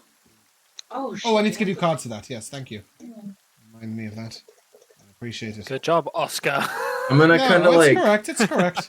I'm gonna kind of like... You know how somebody will like tighten their tie up a little bit, but like I'm gonna kind of like grab my chest and I'm gonna stiffen up a little bit and I'll be like, yeah, elves are fantastic at baking. Aye. As if I'm an elf. Yes, but he's sort of pointing out that if you could bake like this, you wouldn't be an adventurer because you'd be rich. Those maybe one day at level 6 cooking. That's what you need. Yeah, I can't wait to ditch you guys for my fantasy of opening a bakery. But they will see you on the way, and they will warn you that the bogs are difficult footing, although probably less so for you guys on foot than it is for them on horses. Horses don't fare well with bogs. Can you let me know when 2 hours of traveling has passed? Since the combat? Yeah. It'll be in about 10 minutes' time. Okay. You want to remanifest your echo and fly your thin kite? Yeah, and I'll roll my d4 right now just so we... Okay. Observation balloon. Well, I don't know. Balloon implies a little more than kite. It'll be 4. Cool. Let's hope it doesn't go down again. As you begin to set on around this mountain, it continues to rain more and more heavily. The footing is really treacherous. You guys are having to really sort of move at a snail's pace. Jex is doing really well, I think. Probably give me a survival check. But I think you roll with advantage on this. This is part of your feature thing, right? I think I would be fine too. Non-magical difficult terrain doesn't do anything to me. Oh, I thought that was just while you were a spider. No, it's my Wildborn fee as part of it. Oh, sick. Okay, sorry. Yeah. I really didn't realize that. I thought it was part of the other thing. I also can't get lost, apart from like That's magical good. means. Quick question: are we planning to like skirt past this mountain and keep going?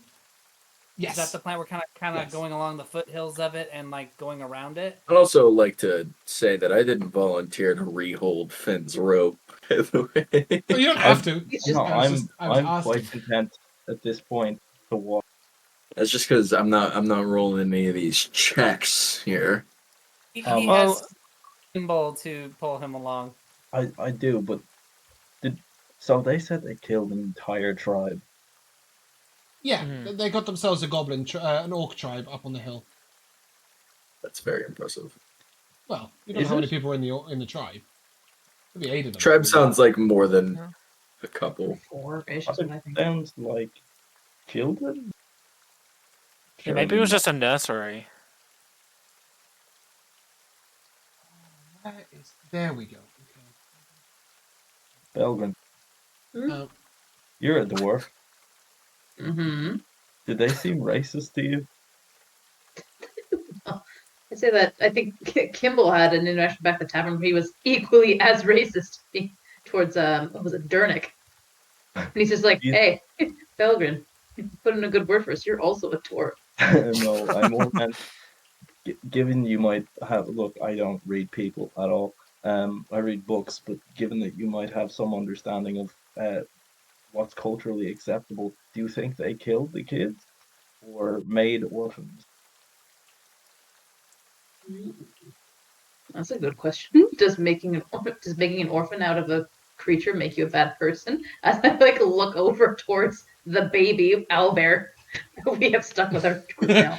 I will say Oh, that yeah, I forgot we have one of traditionally, when any of these sort of night bands raise a camp, all kids grow up very quick. By the age of 6 or 7, they can wield weapons, and out here you don't get many tribes that aren't ready for combat.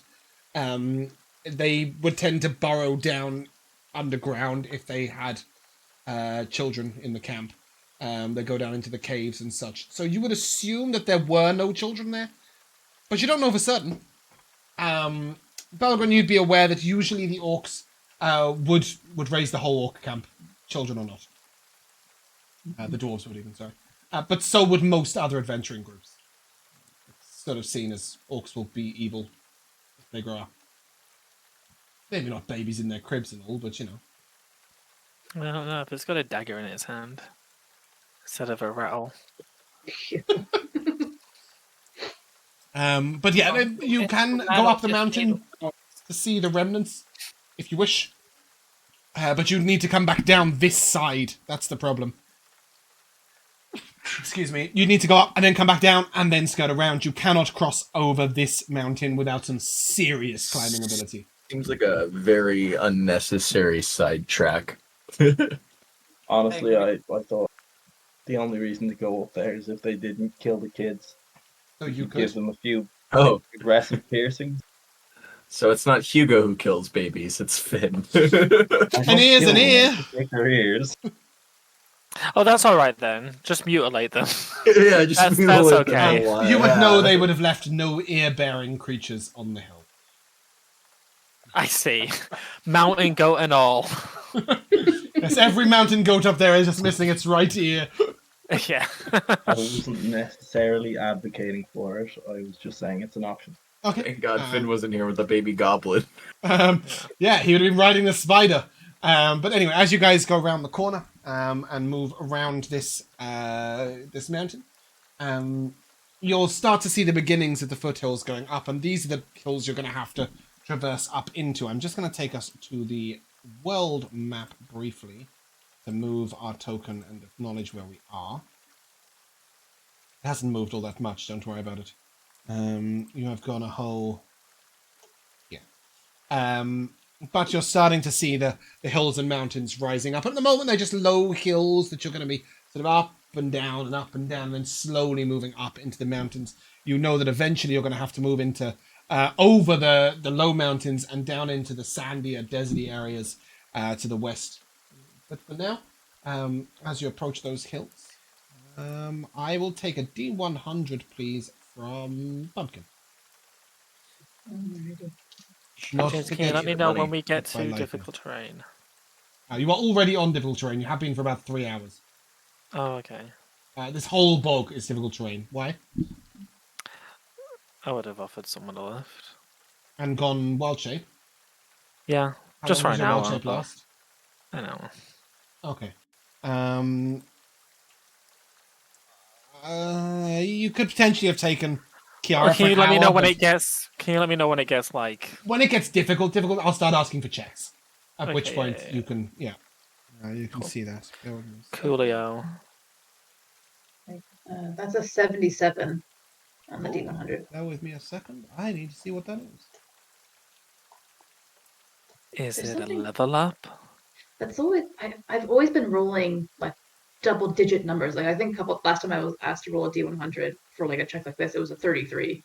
I think the time before that it was also a 33. It's just how it goes. When you get That to Vegas, start rolling those dice.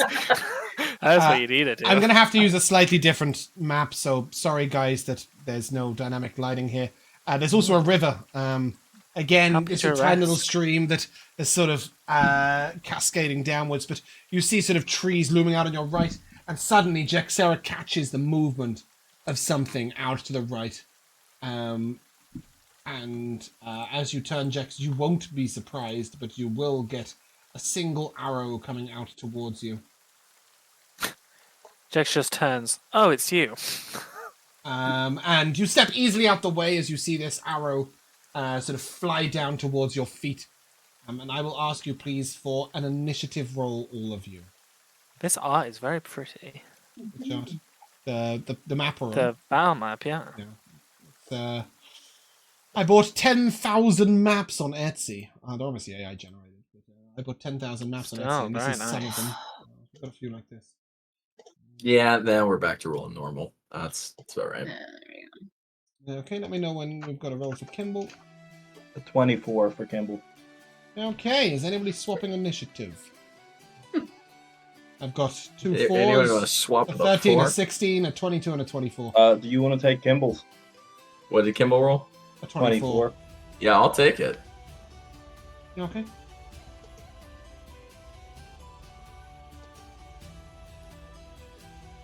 And Kenton, there will be no initiative tracker on the screen for you guys for quite a duration of this fight, so you'll just have to let me. I'll just tell you who's up next, because otherwise it will reveal to you some things that you might otherwise not know exactly.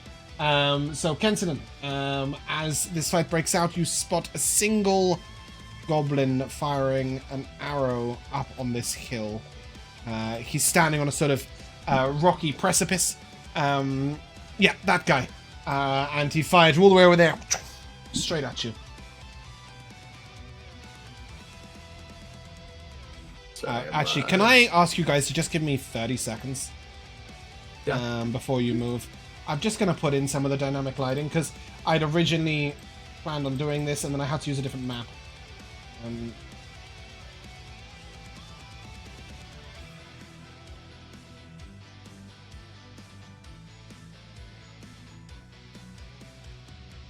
Little insight into the process. Oh, no, don't want to do that.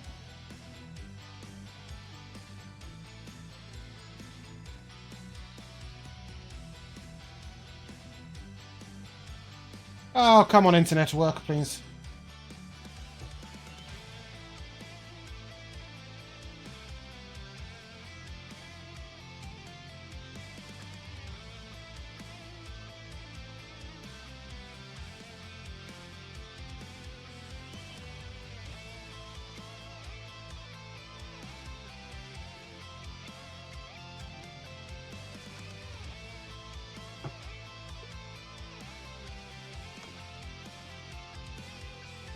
Are you warming up the dice? Warming it up. It's gonna be an epic roll. Okay, cool. You should now have some areas of your vision blocked out, is that correct? Yes. Fantastic. Okay, Kenton, you're up. You see this one archer up on the hill. What are you doing? As my echo moves towards him, I will kind of take a different approach. I believe it's right there. Okay, bear with me a second. Wait, why is Kenton going first? He rolled a 4. I swapped mine with Finn. Or not Finn. With, I'm better than Finn by... not Finn. With Kimball. Kimball, who had a 20. It's correct, I promise you. That did happen.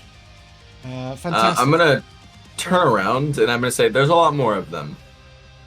As of which my echo will reach behind his back and he'll pull out a javelin and he will chuck it at the goblin that threw the spear at me.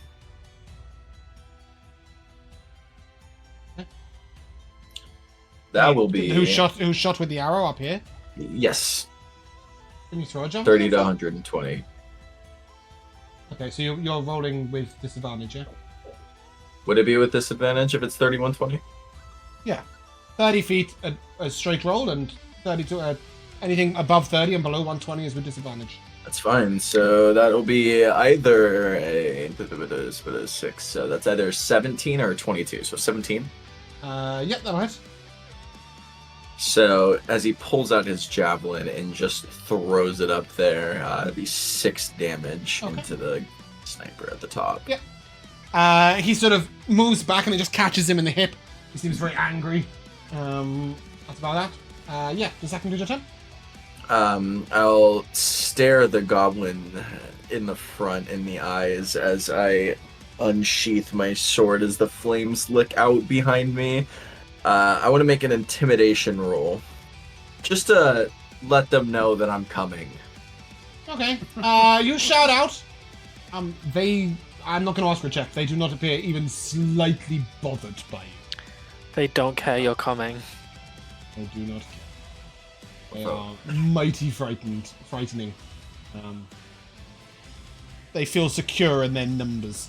The second creature turn, Kimball. Kenton, sorry. Yes, that does conclude Okay, Kimball's turn. Jex, it's your turn. Finn, you're up next. What are you doing, Jex?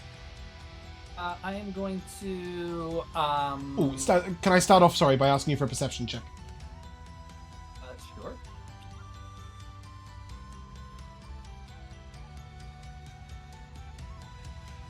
A 9. Okay, cool. Carry on as you were. All right. I am going to move.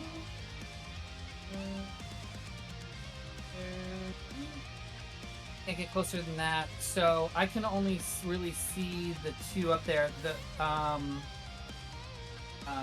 Moving that close, you will see these two. Oh, I see. Yeah, she's gonna point them out as she runs across. She draws her veil across her face, and she's like, "There are 2 more up here on the right. Be careful." And you can see that they're sort of standing on a ledge, and they're holding a rope that seems to be tied to a tree. Oh, they have some kind of trap. Be extra cautious and be careful charging forward. With that, I'm going to. Oh, I like the idea of. I'm gonna try to take one of them out. So she's gonna like pull out the longbow, draw an arrow, take a bead on the northernmost one, and try to shoot him. Okay, go ahead, roll it.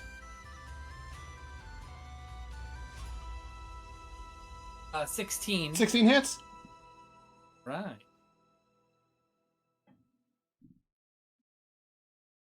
Um, 8 damage, piercing. Okay. Creature's wounded.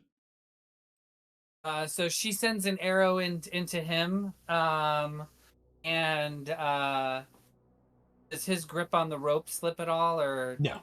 he's got it No, tight? he appears to have it wrapped around his waist as well. Oh, I see. They're holding some sort of rope. Perhaps if we done something that way, Finn, perhaps you? I will spend my bonus action to kind of spin the spear to try to deflect any incoming hits. To do so, you'd have to. You've got the bow out, right? Oh, I can't switch. You can draw the bow as part of your attack action and then sheath it, but to draw the spear again would require an object interaction, which is fine for now. But you might have a bit of a hard time if you then want to fire the bow again next turn. That's all. But if you don't, because you might well have a creature in melee range by then, you should be all right. Yeah. I think I'd rather have the spear than the bow. It also means you got your shield out, right? Because you're spear and shield, as opposed. You are spear and shield, right? Yeah, as opposed to bow. So you have your cool. So you put the spear back on your back, the bow back on your back, and then pull out the spear and shield, and you weave it around, giving you the armor class. Is that correct? Yeah, just one. Cool. Okay, fantastic. And Kensidon, this creature is going to shoot at the person that threw a javelin at it. That would be my echo. Yep. That's a 23 to hit. That will, in fact, hit. It doesn't matter. Don't roll the damage. He's gone. Okay. It was 6. Yeah, he has 1 HP. I see. Well, that sucks to be you. And then these creatures are going to come charging out onto this hillside. Up Do here. you now have to wait another 2 hours? 4. 4. Yikes. Yep. It's worse and worse. Well, that's what happens when you put the echo That's in front the of you. worst. It wasn't in front of me. It was Well, behind me. It was the thing that made the attack, right? It was out in the open. Yeah. So this is one creature is going to take a sling and sort of rolls it up and sort of flings it. And Kenton, it's going to land at your feet. I need you to make a. Oh no, mind. I need to hit you first. Sorry. 18 that's an was it? 18 to hit you. Yep. So you'll take 4 piercing damage, and then when it arises, a puff of green noxious flames comes out. Can I have a Constitution saving throw against poison, please? Alright, you will be getting a natural 20 for a 23. Nice. So you're not poisoned, but you do take the piercing damage. The second one is going to move up one more step. Is he in range now? He will throw something down on the ground. You're not sure exactly where, but it's somewhere sort of in this vicinity. But it blends in with the ground really quickly. It looks like it's made of leaves, and rock. And then he's just going to take 5 foot back. No, he can't. No, he's going to stay there. Finn, you're up. All right. Jax mentioned ropes. Mhm. Are they visible to him? Yeah, these 2 creatures on the left are holding onto a rope that's also wrapped around their body. Okay. Wrapped where on their body? So they've got it around their waist, sort of loosely, and they're holding like the rope twice, if that makes sense. So they're holding the rope where it is, and then it's looped around, and they're holding it again. So they're holding 2 pieces of rope in their hands. Oh, okay, that doesn't work. It's worn. Fuck. Okay, changed my mind. So he will reach into his component pouch, realize that he doesn't have the thing he needs, take his book and his quill out and write the letters F-E on them, and start like F-U, fronting up the page and say, Kenny, have fun. And Ken will double inside. Oh, hell yeah, brother. That's a big flaming sword. What's the range on Enlarge? Ooh, 30. Yeah, I think you might need to be a little closer to do that. I'm like 40 feet Oh, apart. I'll get as close as I need to go. Yeah, you can go the 10 foot and then go back if you want. That is okay. I'm just making sure that we've clarified that for the sake of it being important. Cool. Yeah, hide behind a tree. That's great. I'd love that. No, you're fine. You're fine. I promise. Hey, look, what did I say? Men's his favorite coward. Does that conclude your turn? Yes, that will do for now. Okay. How do I get more than one creature? Oh, here we go. So moving out here, a fat guy comes out, pushing his 3 little tiny dudes in front of him. They're gonna move to be like this. They're his shield. And he's gonna push them to here. Ooh, hold on a second. Sorry, I just squashed someone. What are you doing here? Get back over there. And as they get to here, the 3 little dudes are going to refresh my combat tracker. A second. Oh, good for them. Yeah, I hate it when this happens. Got an 11-foot elf standing in the field, like 11-foot, like 9 inches. Elf So the big standing guy in is going to the- throw a javelin straight at you. That is a 17 to hit you. That'll hit. Okay. You take 5 piercing damage. And then the 3 little goblins in front just stand there and hold daggers at you. That's it. Hugo, Wave them threateningly. Hugo, you're up. Belgrin, you're up next. It might be well before your turn, Belgrin, I will warn you. Hugo, what are you doing? Bear with me, sorry. Change of You're plan. being a bear? No. Bear with me. Bear with you. Okay. So I'm going to point my staff to the sky, and a bunch of very fluffy-looking clouds start billowing down over here, and it starts to like mold and change, and it takes the shape of what I'm about to send James as I cast Summon Beast. Okay. Can you tell me whether this is a land, water, or It's air? air. It's Air, okay. obvious. Sorry, I have a beast of the air and sky. It will look like this.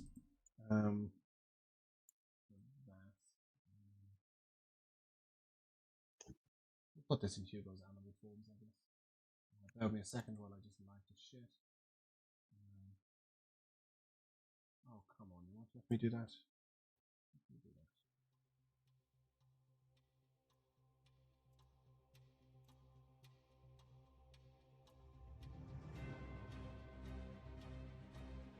that. It's becoming really anticlimactic.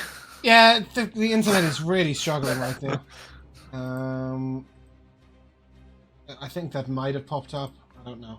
It'll get there Yeah, eventually. there you go. It looks like that. It looks like a bird made of clouds.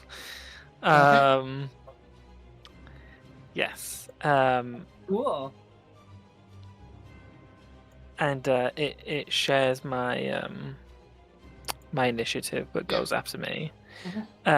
So with the rest of my thing, so that's my action, and then I will bonus action wild shape. Again, I'm sorry, James, but you said to send them to you instead. Yeah, I'm currently giving you a token for the Beast of Air and Sky. I'm getting there.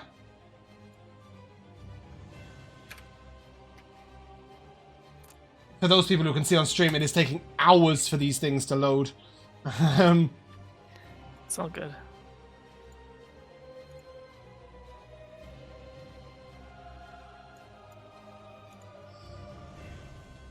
What health does it have, Josh? The bird, Hmm. it has 20 health. That includes your proficiency bonus? It doesn't work like that for the health. Cool. Fantastic. So that token is now correct for good. And then you're going to wild shape into something. That's over here. Yes, I am going to wild shape into a wolf. Now, do forgive me. Trying to get a wolf with long hair makes it a little bit furry-like. so do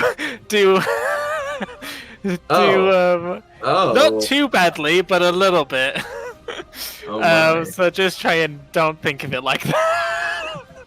Okay, as you wild shape, I will make you large. Oh, I meant to do the token thing.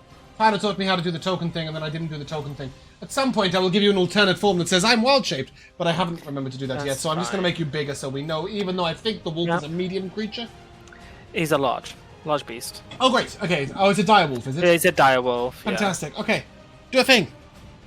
Yeah, I will run over to this guy. Okay. Cool. You won't bite him Why won't? because you've used your action to cast the spell. True. You will bite him, just not yet. Yes, so that's me, and then my bird. Okay. Who's currently How much movement speed did you have, Josh? On the bird. 50. Oh, the bird has 60 flying speed. Oh, okay. Right, cool. Yeah, carry on. So it will be able to see a lot more things. So bear with me a second, as I'm now going to reveal all the enemies.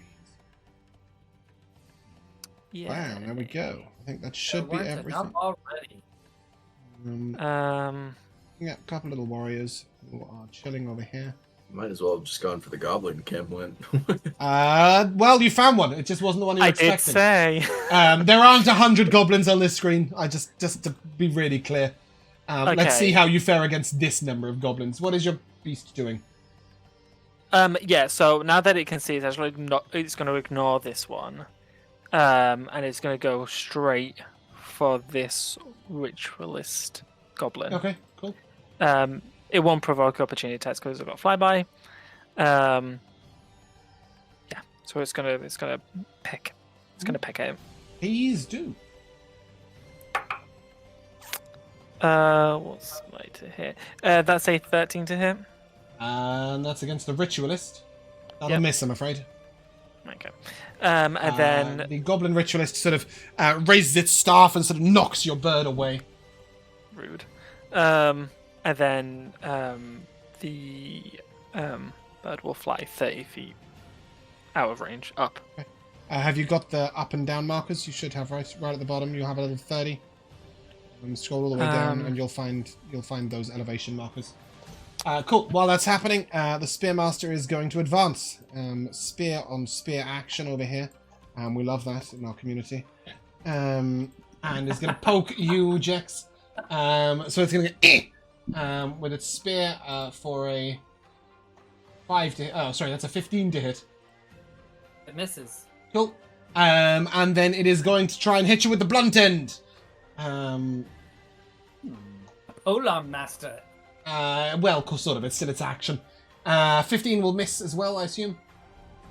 She expertly blocks. She has been fighting the spears for a while, so she just kind of it's a good attack, and she just kind of casually parries one and then the other one away, and then she says, "You've got a lot to learn, little thing." And then you just hear "Ha ha!" As these two creatures who are holding onto this ropes are going to swing outwards. They do not provoke opportunity attacks while they do this, and they're going to land here. And here, as they swing all the way across the battlefield. But Jex, I need a dex save, please. As each one of them, well, I need 2 dex saves, actually. As each one of them drops something out of the sky on top of you, as they then continue to fly and then land in front of Finn. Don't worry, Finn, they've used their action. My dex saves are 13 and 18. 13 fails, yes! You are covered in this sticky brown ooze. You're not sure exactly what it is, but you can feel it sort of solidifying around you. You are currently grappled. Your movement speed is 0. You would know that after a time this is going to restrain you if you can't get it off you. Okay. Did they provoke opportunity attack? No, I did say that. Sorry. Okay. They swung on their rope up through the sky, and you were just not ready for them to... Because the rope went up, right? So they went up in the air and then whoo! Straight like this. Yeah, I was probably just blowing my fringe on my face. That's okay. That brings us to our Curse Spitter.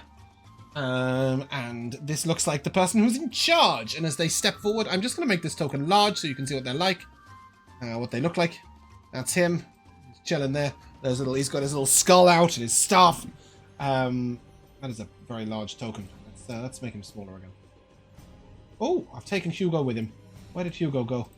Oh, Hey, good job, Hugo. You got all the way in the back little lines. tiny Hugo, how did that happen? I don't even know what that was. But yeah, he is going to step forward to here, and he starts sort of maneuvering this around. And as he spits out this last word, I'm going to ask for a wisdom save, please, from Kensidon.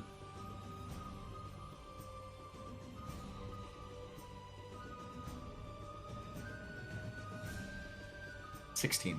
16? Yeah. You feel slightly dizzy and like you're almost about to sit down, and then you sort of put one large hand on the ground and push yourself back up. You're having none of that. Yeah, and then he is going to raise his staff at you and just pew, pew! And he is going to fire off a... it says touch, but it's like chill touch. It's a ranged attack, I promise.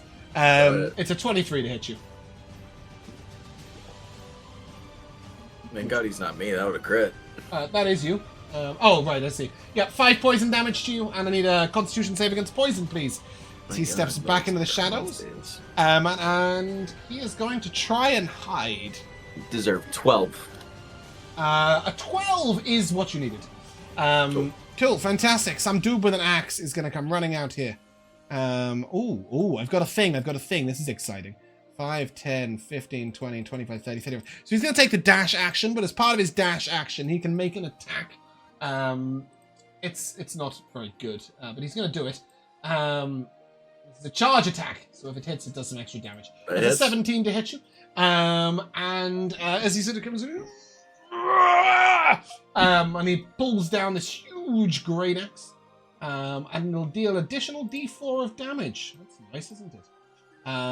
So that'll be 5 slashing damage. Belgrin, finally it is you. Thank God. I think I'm gonna move up to be side by side with Finn. Mm-hmm. think right now just to. Yep, those creatures are now on the ground. Yeah. Oops. Sorry. I will take a swipe at the goblin bee. Okay, cool. Let's see. This dust goblin, he's already been hit. And as he swung down, he's landed here.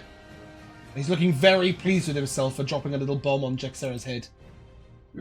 Wipe the smirk off his face, hopefully. Yay! That is going to be a 24 to hit. That'll hit! That's my first roll in the double digits that wasn't a D100. Let's go. Woohoo! Let's see. Equals 4. That's 7 points of bludgeoning damage.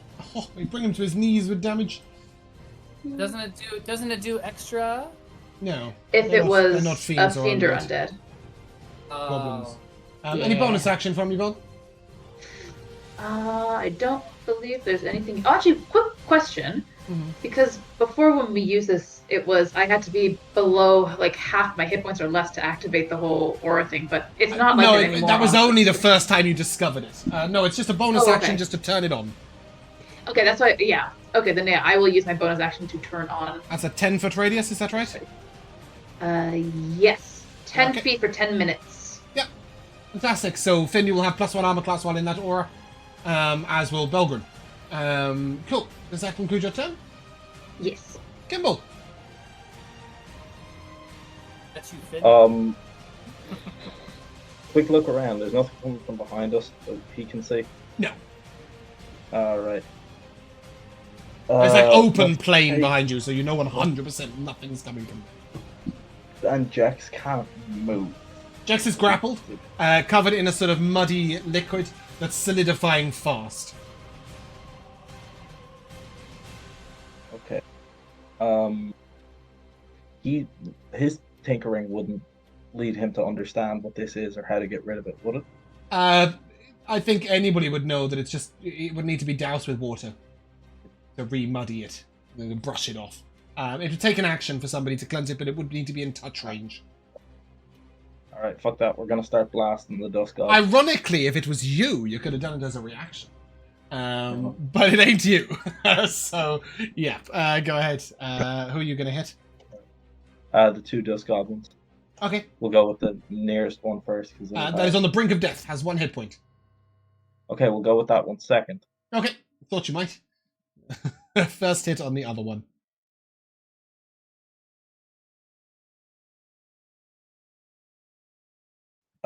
So the first hit is a 25, the second is an 8. The 8 will miss. 25 will hit. Go ahead and give me your sneak attack damage on the bottom guy. You can set them both to 1 hit point. 13 plus 4, 17. Oh, that's just an eradication. The crossbow bolt takes the creature in the side of the head, and the creature just thunks to the ground.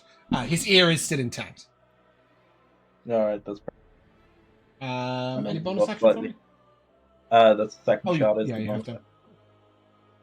to. Ooh. That brings us to our ritualist, who sees a bird up in the sky and isn't really sure what to do about it. So he's going to move out here, and I am going to look.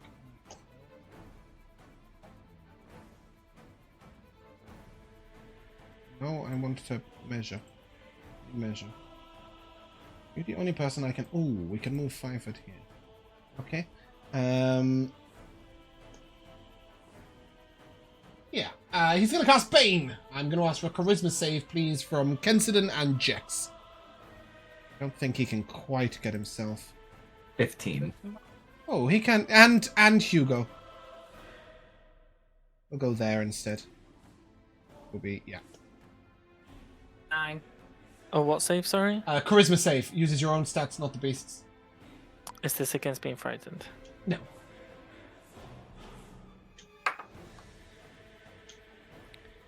That's a 16. Okay. We got, what did we get? A 16, a 13, and... 15. Sorry, 16 and 15. Did somebody say a 9? Yeah, Jack's got 9. Jex, you are affected by Bane. It does that. So when you roll an attack roll or saving throw before the spell ends, you will have to subtract a d4. These two little warriors are going to take the dash action and stand right next to you, Kensidon. That is their full movement, full action. Kensidon, it's your turn. Oh, I am having a fun time. I sure really charging in front of everybody was a great idea. Anyway, You were the one who wanted the 24 initiative. Could let the hey, rogue look, shoot hey, someone from range. it's all right. I'm living my best life. I'm going to swing at the man with the great axe because he hurt me in a He bad did way. hurt you. Yes, he's a mean person. It's a 9. A 9 will miss. As I swing my flaming sword into the ground, my gigantic flaming sword into a ground, I just kind of pull it back up and I He's a do little nothing guy. else. He That's dodges my well. turn. You can't take an attack as a bonus action yet. Is that a level No. 6 thing? That's a level 5. Ah. I thought that was just an extra attack. Yeah. Okay. Cool. Jax. Oh, we've got a second one. Okay. Jax, you're up. Can I argue that if Dex peels the clothes that are affected off of herself and tosses them, can I do that as a bonus action instead of taking an action to douse it? Naked Jax. No, it'll take your full action to get this off because it's sort of holding, it's slowing your movement down, right? So even if you're taking the clothes off, it'd be a real struggle to do that in less than 6 seconds.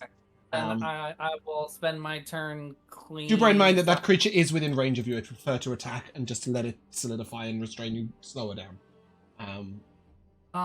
If I do that though, then You- I'm Be restrained. then they'll have advantage on me on all attacks, Mhm. right? Yeah. Yeah, I think it's better to get rid of it now. Cool. I agree. Yep. So you spend that sort of few seconds. I use my bonus action to spin the staff or spin the spear again to Right. try to keep myself safe once I'm clear. Yep. So Sounds good. can I move? You can after you've cleansed yourself. You can definitely move. Do bear in mind that this creature is within range of you, though. His token's just really shitty. He's actually here. So he's I within see. 5 feet of you. I'll stay where I am. Okay. It's fine. That brings Do us. I get to make a saving throw versus Bane at the end of my turn? I don't think so. I'll just double check that. Yeah. It doesn't say so. That's it then. Cool. So that brings us to our sniper, who's going to try and shoot your bird, Josh. That's a 7 to hit.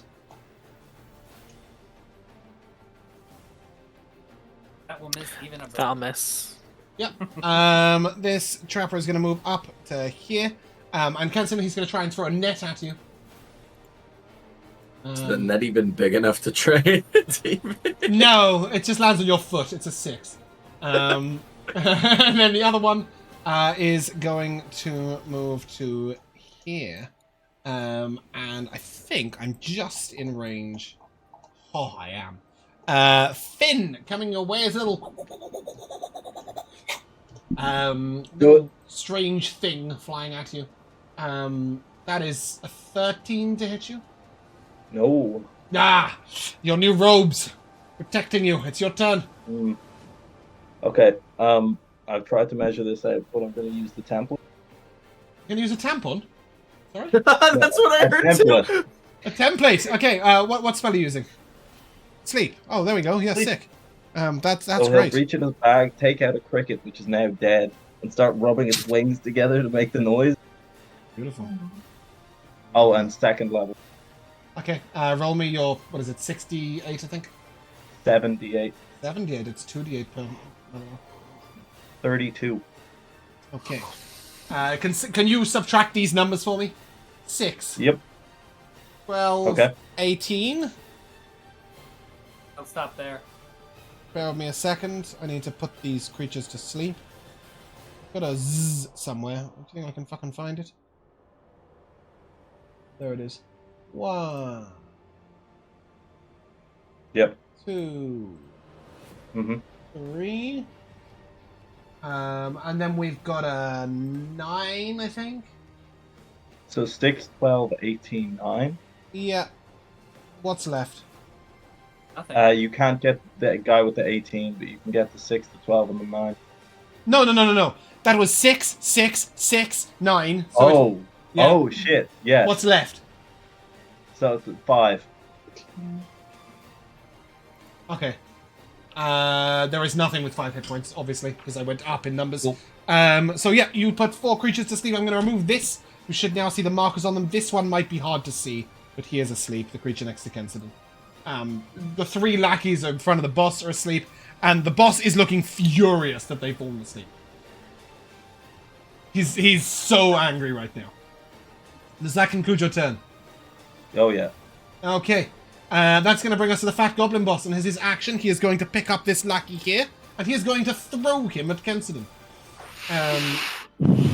But unfortunately, he can only throw him 10 feet. So he just lobs him there, and as he... this lackey just sort of hits the ground, and... I think it jolts him awake if he takes damage, right? Yes. Yep. Okay, so he takes 3 damage, he is injured. He looks absolutely devastated about everything that's just happened to him. And he sort of looks up at his boss and is like... and just bursts into tears. The goblin boss is going to... That's his action. So that's it. The lackey doesn't know whether to go to his boss or away. So he sort of does a bit of both, and he tries to get in the way, and then he steps in a trap that the trapper threw down, puts his foot in it, and gets his leg snapped off, and he just falls on the floor dead. That's the end of his life. He's had a bad day. Poor little dude. These 2 are going to take the sleep action. And Hugo, you're up. Okay. I will, Oh, do you see through the eyes of the bird? You don't, do you? okay. Making me go from one thing to another. I don't believe so. Okay, give me a perception check from the bird. No, I don't. Because a creature hid near the bird. Give me a perception check from it. Okay. Perception is a 12, so it's got +2. That's a 20! And that's 20 for a 20. Nice! Which beats my 19. So he does see the creature that tried to hide, the cursed spitter. Sorry, carry on with your turn. Okay.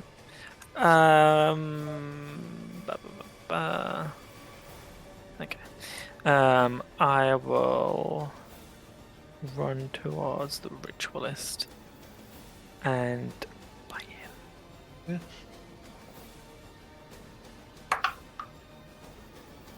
That is a 14 to hit. Okay, 14 hits. Huh. And I need a strength save. With the damage. That is 10. Yeah, dead creatures don't make That's strength fine. saves. And then I will use my remaining mover speed to move over here. You would provoke an opportunity attack from the Spearmaster. Oh, okay, fine. Okay. Did the ritualist have one of the spells going on us? Did he have Bane? No, Is that the one that cast it? no. Didn't cast Bane. He, Oh, maybe he did. Hold on a second. Sorry, have I got the wrong person? Yes, it is his Bane. Yes, you're no longer Bane. Sorry, my apologies. Got him confused with the other guy. Cool. That's my turn, and then the cloudbird is gonna come swooping down at this cursed spitter. Okay. And the ball try and pick his eye out. That's a nat 20. Nice! Nice, that's great. It's just like, caw! And it swoops down. Dynamite! Look at the bones! Do I just roll normal, or is You roll normal and then I add the... And then you add. Yeah. So that is, with the modifier, that's 9. Oh, no, plus the spell's level, so 11. 11 piercing damage. Okay, and that was a what, a d8? A d8. Yeah, okay, so 19 damage. Oh, the creature's wounded. And then the cloudbird will fly on back up 30 feet. Yeah, okay, cool. That brings us to our Spearmaster, who, seeing this wolf come near him, is a bit more threatened by that than he was by Jex. And now you're now seeing just how fucking big this token is. And he will make an attack at you, wolf. And that is going to be a 9 to hit. That misses. And then he'll hit you with the blunt end for a 13 to hit. That misses. Is it? You're a wolf. What kind of armor class does your wolf have? 14. Oh, okay. Yeah. That brings us. He up just grabs to- the sword with his mouth, just throws him back. That brings us to our near-dead dust goblin, with a heavily armored Belgren next to him. He's not going to even attempt to hit Belgren. He will go for the short sword attack on Finn. That will be an 18 to hit. Belgren, do you want to do anything? Yeah, I was Got a gonna thing, spend my reaction to intercept that hit a little bit. right? Fantastic. And does that mean you reduce the damage? Is that correct? I reduce it by a D10 plus. Oh, was it my? Just give me the roll. D10 plus 2. Okay, go ahead and give me the roll. Let's see. I would reduce it by 5 points. Sorry. So I rolled a 3. You reduce so it by it's 5. D10 Yeah. So by 2, yeah. as this spear, as this short sword comes in at you, Finn, it sort of deflects off the edge of Belgren's shield as he tries to protect you and just catches your shoulder. You take 3 slashing damage. Unless you wanted to. Sorry, you can. You want a shield. No, you I take don't. none. No, you're right. Immediately, your robe is going to put an aura around you that will protect you. You will take no that's damage nice. from that hit, and you'll have appreciate it, plus yeah. 5 armor class until the end of your next turn. Yeah, it's a 20. Nice. That brings us to... You're dead. Why are you trying to take a turn? That brings us to our cursed spitter. He is going to step out here. And he sort of lets out this long, nasty-looking chant. Doesn't even consider the bird who almost fucked him a threat. Yeah, well, it's not that. Get to peck him or something? No, because it's 30 feet in the air. Oh. It flew off with thingy. So Bye I bye. need Hugo, Jex, Kimball, and the Spearmaster to make a dex save, please. As you That's see the hilarious. skull eyes light up, and this black liquid just sort of spurts forward, turning into smoke as it travels towards you. Is this against being frightened? Hell no. Dez. Uh, First it's a Jack save, now it's a Dez save. 18. It's dexterity.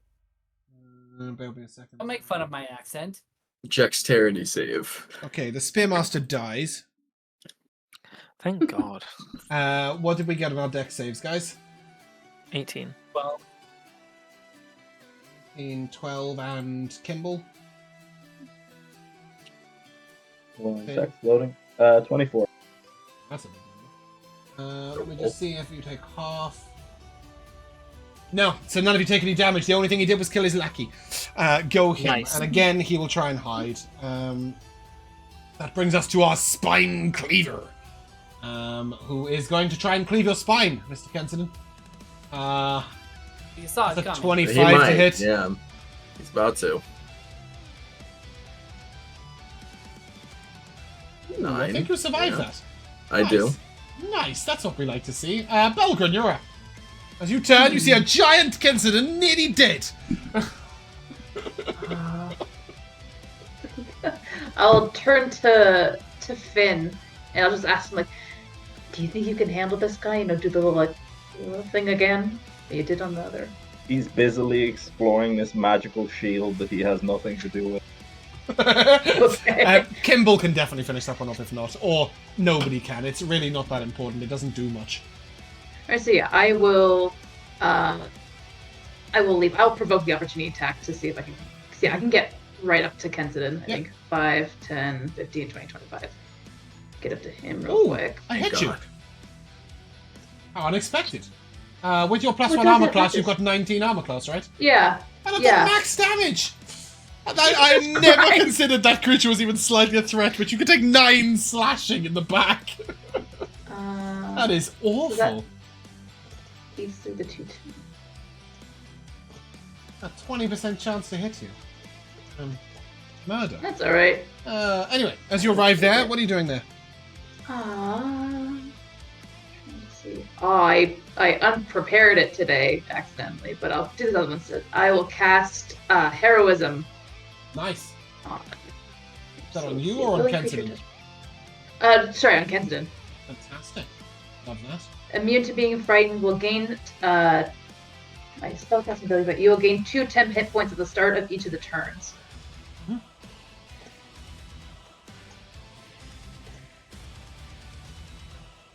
Do I get 2 right now, or does it wait until the start of my No, turn? it waits till the start of your turn. Alright, well, Oh, let's pray that really? warrior misses. Oh, Jesus. Well, Yeah, and I Belgren use also all has my- an action. No, heroism's an It action. was my sorry. action to cast the Yeah, spell, I think. Compelled Jewel's a bonus action, but that one's an action. Okay, Um, that's right. Any bonus actions from you, Belgren? It was a bonus action to use potions on ourselves. It's an action to administer it to someone else. Was that Oh, right? good question. Yeah. I If don't they're think so. I awake, think I it's feel just like they that's a have to use their different, yeah. reaction. I'm okay with using my reaction on go. that, yeah. Then I think we still No, have... it's still an action. It is an action. Yep, it's there, top of the list. Yeah. Do I have a potion? I don't have one in my inventory. I thought So we I had thought, some group flute still. There is now 0 potion of healing. Oh, level. true. I did use Yeah. up all of them. They are used. Yes, they have been done. You've been sucking down all the potions back there. That's understandable. So Belgren, no potions remaining. No. That's as far as I can move. So yeah, That's that's alright. kind of it. Kimball, do a thing. But first, Just shoot again. yep. Are you gonna try and kill this nearly dead guy? The anything in front of Kimball, Finn can take care of himself. Not in front of Kimball, sorry, in front of Ken. Okay.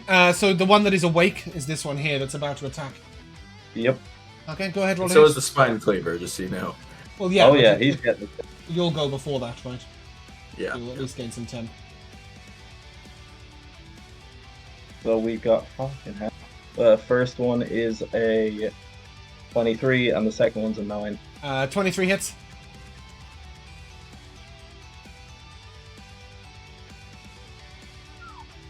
Uh, 17 again. Cool. Deleted. As that crossbow sort of just goes under Kenzido's huge arm and just crunches into this warrior's eye and kills him outright. Does that conclude Kimball's turn? That does indeed, yeah. Okay, that warrior takes the sleep action. Kenzido, you're up. I am not happy at the moment as I am bleeding out, blood dripping on everybody around me as I'm massive. And I'm going to take my sword and as hard as I can swing it under this level of just absolutely just not feeling good right now, I'm going to swing at this spine breaker. Spine That cleaver. is... Oof, that's 9 again. 9. No.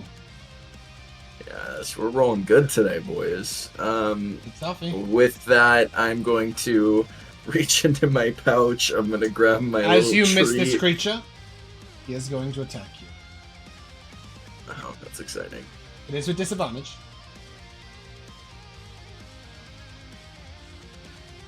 That misses. +1 to armor class. You've got a +1 from the aura from Belgren. Is that what's just saved your life? Yep, Oh, 17. how pleasing. I love that. Yeah, he sort of swings back at you, and it's just this clash of the titans. He's just got this big axe. You've got a big everything. What were you doing with your bonus action?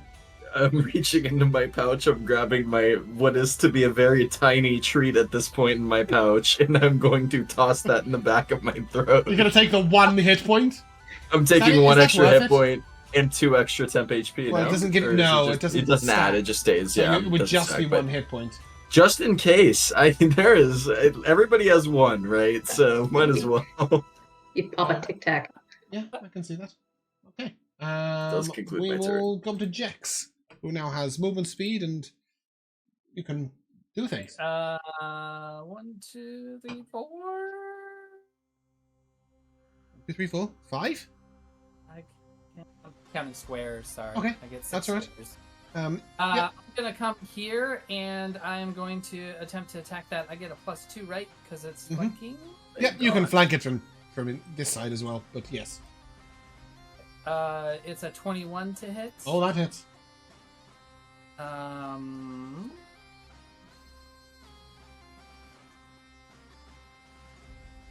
Ooh, max damage. 14 piercing damage. Okay. And then as I stab the spear in from behind, I'm going to ank it 5 feet away from Kensidon here. So I wanted to put it right to the south of me, in the square just south of me. Okay, that's a strength save, right?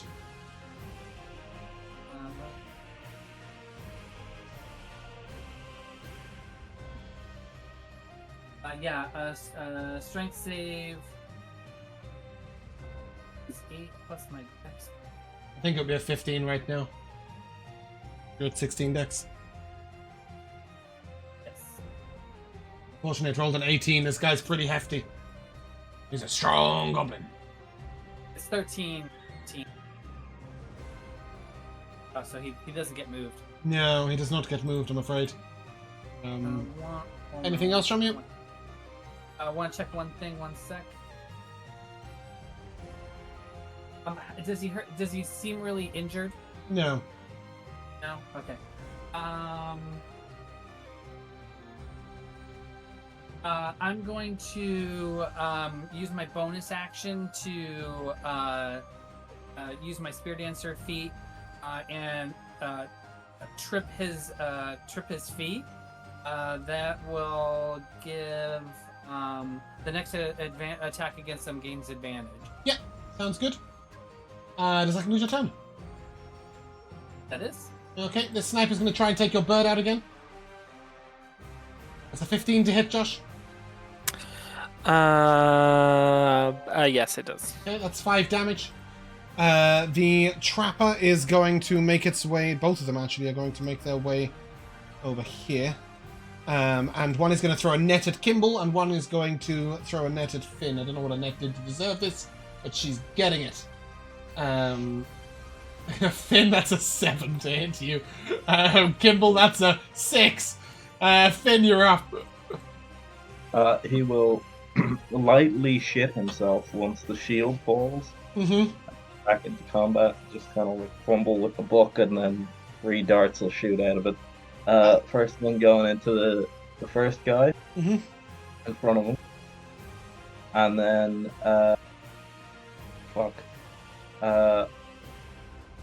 Kensidon's low. who else is injured? Kensidon really low if you want to take him out. I mean, yeah. The lowest health target is the Curse Spitter, but he's hiding. And I do think it says a creature you can see, right? Yeah, I do have Okay, to see so it's the Spine Cleaver is the next target that's not asleep. Otherwise, it's the Trappers who are full health but coming towards you. The Spine Cleaver seems to be the main threat right now, I will tell you that. Let's fuck with him. Okay, so the first one will kill that creature next to you. He has 1 hit point. Off he goes. Give me the damage for the other 2. Oh, big 6 total. Nice. Creature is wounded. Our Spine Cleaver is now hurt. Is that going to be your turn? Oh, was that? Sorry, Yep. question. Mm-hmm. Would that have taken up the advantage that Jaxera would have given? Because it was the No. next attack. It technically doesn't matter, but... No, No, Magic it Missiles doesn't- is not an there's attack no roll. attack. Oh, okay. Nope. And that brings us to a fat goblin boss, who is going to look at his sleeping lackey. On his way past, he's going to kick him, dealing him 1 damage and waking the fucker up. And that is his bonus action. He does have a bonus action, kick prone creature. It's meant to be used on you guys, but fuck it, why not? You know, he doesn't have to hurt them to wake them up. No, but he does have to take an action if he does otherwise. He Oh, doesn't so want you're to take saying an he action. might as well hurt them. He would rather He's hurt gonna them than waste take an action. his action. And then he's going to Okay. throw a spear. No, because I can hurt them as a bonus action.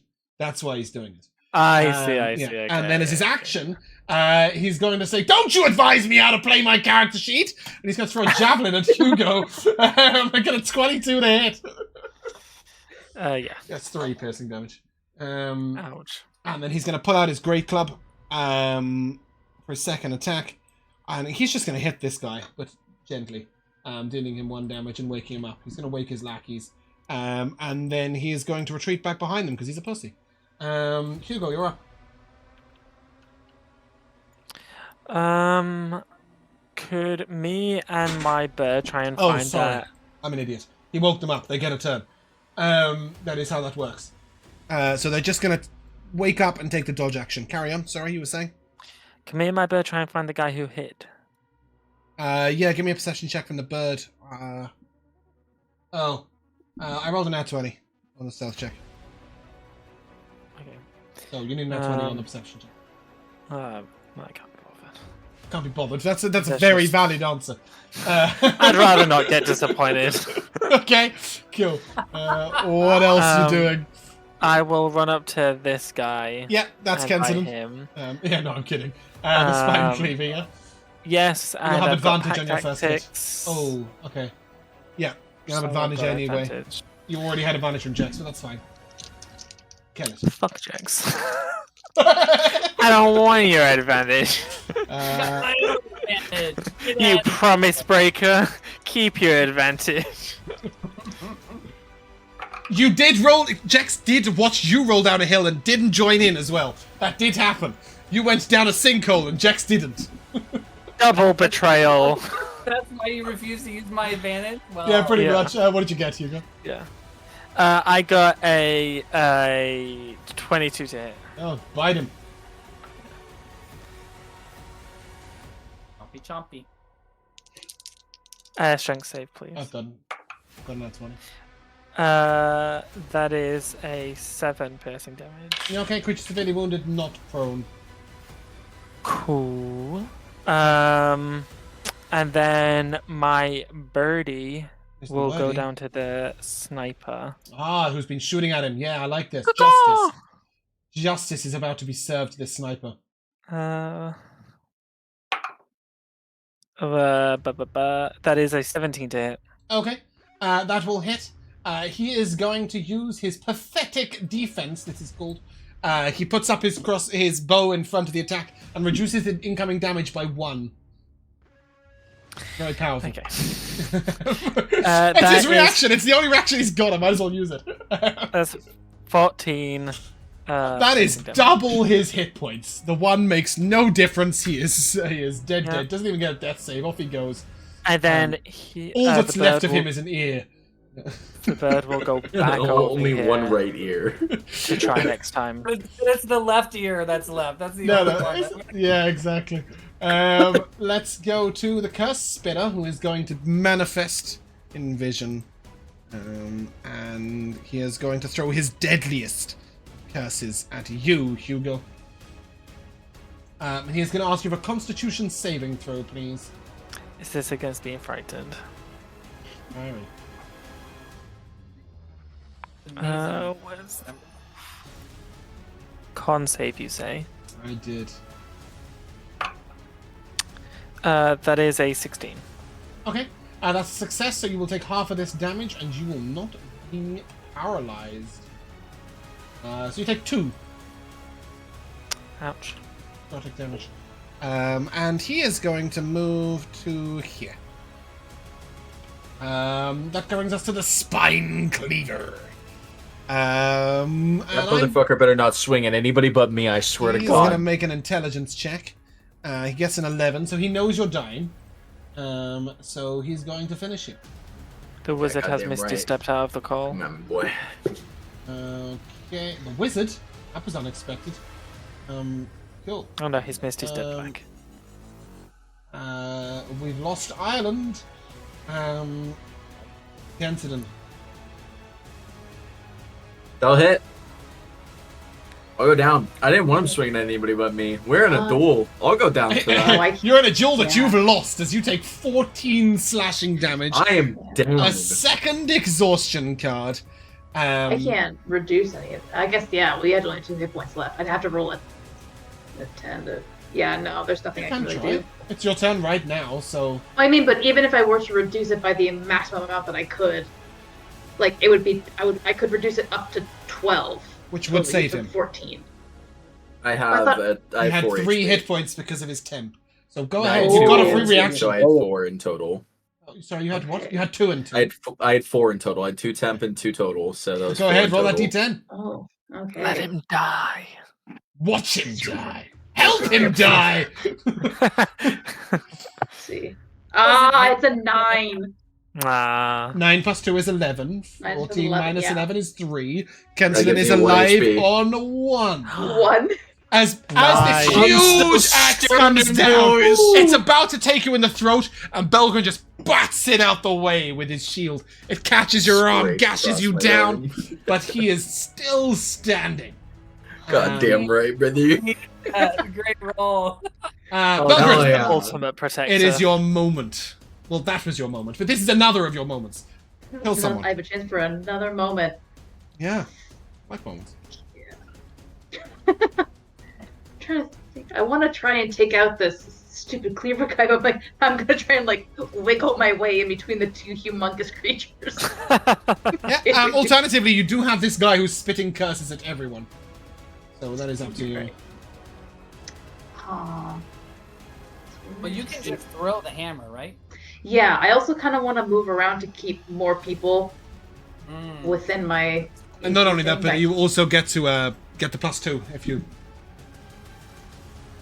Yeah, if I try to hit him, you know, if I were to. Yeah, I can occupy this space still Yeah. with Hugo being in it. I mean, Not get technically, everyone. Hugo isn't that big, right? Yeah, So we can just I do think that this, was- okay? Hey. For now, yeah. Because he. Oh no, you are a large creature. Yeah. Yeah. He takes up those squares. But I'll just take up. Belgrin can these move squares. right There you go. south There you of go. Jax. There you go. Problem solved. Um, Go ahead, Belgrin. Kill someone.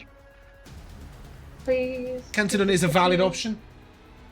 Keep encouraging it's it. a No, that's a 17 to hit the spine cleaver. Spine cleaver! I do not have a parry. Go ahead and try and kill him. Give me some damage. I don't think you can fail to kill him, actually. That is 11 points of bludgeoning Oh, damage. that is a lot more than his health. Yeah, he is dead. Spine cleaver.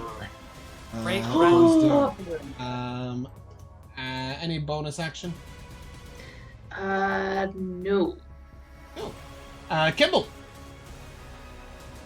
We'll move forward and try to kill the first boy.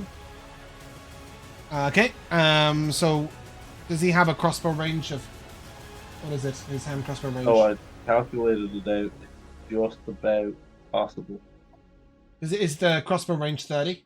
The base. It's 30 for the hand. Yeah. Yeah. Okay. Cool. I think you can go here. Yeah. Perfect. So 2 shots. Okay. Go ahead. 2 shots or 1 with advantage? What are you thinking? Steady aim.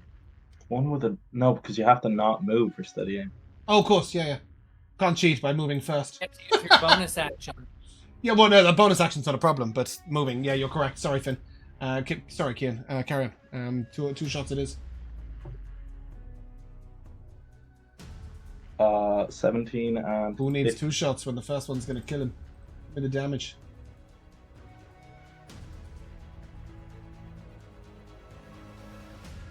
That would be 5 on the first. 5? And 5 Including damage sneak on the attack? first. No sneak attack, yeah. Ah, okay. Not engaged with any allies, no event. So Yeah, 5 you're on the right. first and So 7 he on is the going to command this lackey to take the hit as his reaction. And the lackey sort of... you can see he doesn't want to, but he has no control over this mental command. And he just stands up and moves to the left and puts his neck right in front of the bolt and dies. second Ironically, he 7 would have damage. survived if his boss didn't hit him with a hammer to wake him up. And the second damage was... 7. Which leaves our curse spinner on his knees with damage. He's got 1 hit point. He's holding on. Does that conclude Kimball's turn? It does indeed. Cool. The Goblin Warrior is sleeping. Kensinan, you're up. How many? Been in... How long? Turn is 6 seconds. Yeah. I'm no longer huge at this point Why? It's a minute. because we've gone through 2 different rounds of combat, and there's been up to like What? 8, 9, 10. No, people. no, no. You just start Around- deflating. Turns happen at the same time. So a minute so it's is just 10 close, yeah. rounds. You're still Oh. large. Be large. And you've Sorry. been large in this whole Sorry, combat. Hugo. You haven't hit anyone. Not So- yet, Hugo. Eventually. Large creatures can ride large creatures. Let me just Not in this sense. Let me just go with the I can advantage. drop real it quick. at any point. Are you hitting the guy that's sleeping? Yeah, I mean, fuck, I'm ashamed of myself at this moment. I'm taking the easy Go ahead, roll with target. advantage. You do It's have an targets that are auto-crit if you not hit. sleeping. It's I an know. auto crit if you hit. It is an auto crit if you hit. That is it? Why Yep. is it an auto crit? They're not paralyzed. Because it's unconscious. Oh. Same as when you're down. It's Googling. Vigorously Googling. No, I'm just having a look at the incapacitated. With the level of overkill that it is. But Oh, he's Yeah. not incapacitated. He's unconscious. Is that what you're is saying? unconscious not the same as incapacitated? No, Yeah. no. Unconscious inflicts the incapacitated condition, but it also does. It drops whatever it's holding, falls prone, fails strength and dex saves, attacks against the creature have advantage, and if it hits, it's an automatic crit if the attacker is within 5 feet. Yeah, so if he's unconscious, that is correct. Incapacitated, it does none of that stuff. It just says cannot take actions or reactions. Either way, first of all, I need one of those exhaustion cards off me. I haven't gone down twice. Second of all, Oh, that you is did, an yeah. that is an 18 for a 22. And You need to deal it. I can't do it. I'll deal one of them. There you go. Cool. That is an 18 for a 22. Okay, yeah, that'll hit. Fuck this guy. You will. Really, really, really, really, really hard. So I believe it's a minimum of 16 damage, and he's got 9 hit points. So that'll be 10 damage. Plus an additional 20 for 30 damage. Yeah, that seems useful. I like that. He only Listen, had 9 hit I'm- points. He's dead. Well, just a small thing. It's a small victory. I'm going to. Would you like to for- cower behind your brother? Hit a large creature, right? A large creature. Not this one, no. Not a I'm horse. gonna- He's a I'm gonna ask Finn to break his concentration, Sure. and I'm going to jump on Hugo. Yeah, okay. Jeez, at least be gentle. Yeah. Jex. So Dexera kind of like flicks blood off of her spear, and she just gives a really scathing look to Kensidin as the only thing that he's killed is this poor unconscious sleeping creature, and then he hops on her. She just the look that she gives you is like, it's like the old school marm that's just like judging you for Sure, your. but I'm What has bleeding Jax from killed this fight? every part of my body. I'm like absolutely like you can see blood dripping. I'm like literally Gonna falling ruin like, my coat. apart. My And not only fur that, but I coat. don't think Jax has killed anything yet. She stabbed a whole bunch of stuff though. Sure. ahead. So I'm gonna go sprint up here, and Up where? You haven't let go try- of your token yet. Yes! I Make me a dexterity save right here. Oh Aha! no, it's a trap. I put those traps down so long ago. I'm so pleased. I thought you only threw one. Nope. I put 2 down before the It's an fight. 8. Love that. You make a save at disadvantage. Oh, you should have made it disadvantage anyway. This I failed. piercing trap latches onto your leg, which is 5 piercing damage. 4 piercing damage, sorry. While trapped in this way, your movement speed is halved, and you'll take 1 piercing damage for each additional 5 feet you travel. Yikes. There's a whole bit of, if you want to read all let me that. take the 4. So I take 4, and then how far did I move to get there? 10 Oh, foot. yeah. So you've got you can move this 10 foot to get next to him if you want. 'Cause you'll Yeah, have- I'm it's gonna half a move 20. to get to. Okay, them. so you I'll take an take additional 2 piercing. Yeah. She looks determined. It like clamps down on her leg, and she just like drags Just it out of keeps the moving, dirt. yeah. And the blood trail behind her. Love She's determined to come after him, and I'm gonna try to stab him. That's probably going to hit. 22 to hit. So 22 to hit. Yes. Oh, that hits. That's 9 piercing damage. Okay. When you strike this creature, you'll see that at first he dies. Like, you see the spear go into his heart, and he starts bleeding out, and he dies. And then you'll see the skull that he's clutching come to life with vivid goblin-like eyes, and the skull itself rises into the air in front of you. Oh, He's gone into his skull. okay, that's interesting. Bear with me a second. I think I have an image for this.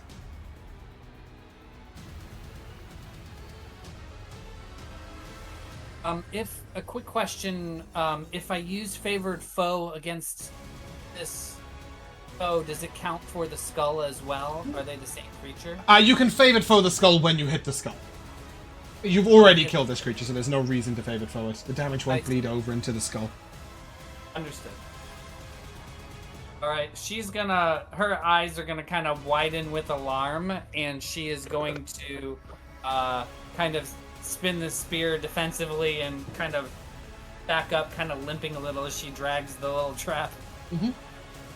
That brings us to our trappers. They're going to move over here. They've ran out of a net, so they're going to sling at you, Finn, for 6 to hit and a 10 to hit. That's good, isn't it? Finn, you're up.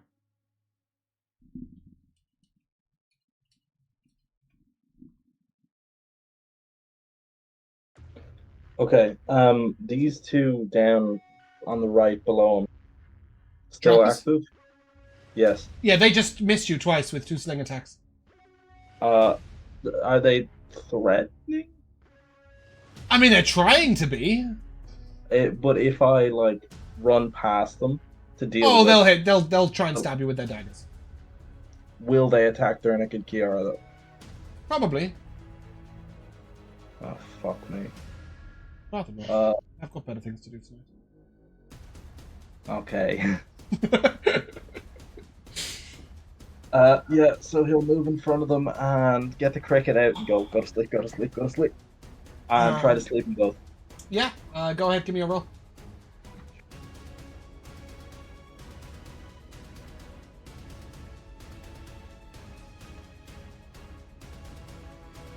Total 24. They go to sleep. Okay, that's fine. And that's him for now. Okay. Nice job. That brings us to our fat goblin boss, who is going to take his great club and step up and hit Jaxera with it twice. Right.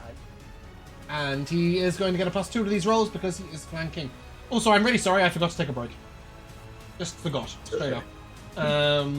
We were busy. A 7 to hit. Oh, sorry, a 9 to hit even, and a 14 to hit. Second time. It misses. Yeah, okay, Hugo. No, never mind. This lackey is going to step up here. And it's going to take its first attack this round.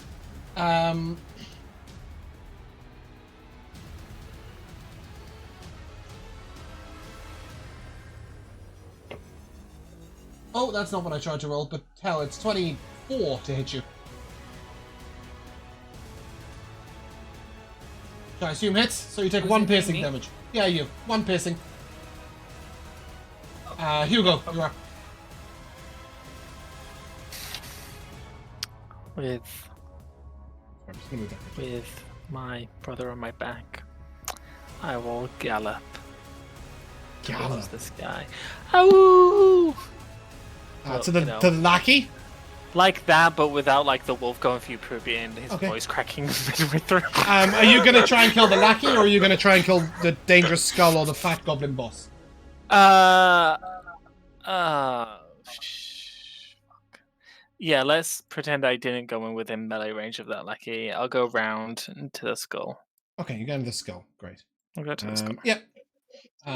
Go ahead. Pack tactics. That is a 16 to hit. At what point are your attacks magical? Oh, fuck off, James. I don't think it's yet, is it? It's 6th level. I'm afraid that your You bite down, and you get a full grasp of this creature, and it does nothing. Strength save. Sorry, this creature is immune to prone. So, Why do you hate me? I'm sorry. You could have gone for the goblin boss! The brothers there. Yeah. Does that conclude your turn? That's me. The bird will try and find that goblin again. That is that Skull goblin. It is the skull. And its attacks are magic. What, the goblin that hid over here? Yeah. He was holding the skull, doing curses, and then when he died, he went into the skull. But your beast's attacks are magical, so the summon beast, so it can attack that creature. Okay, I do not remember him coming out, but sure. Yeah, then he'll fly over.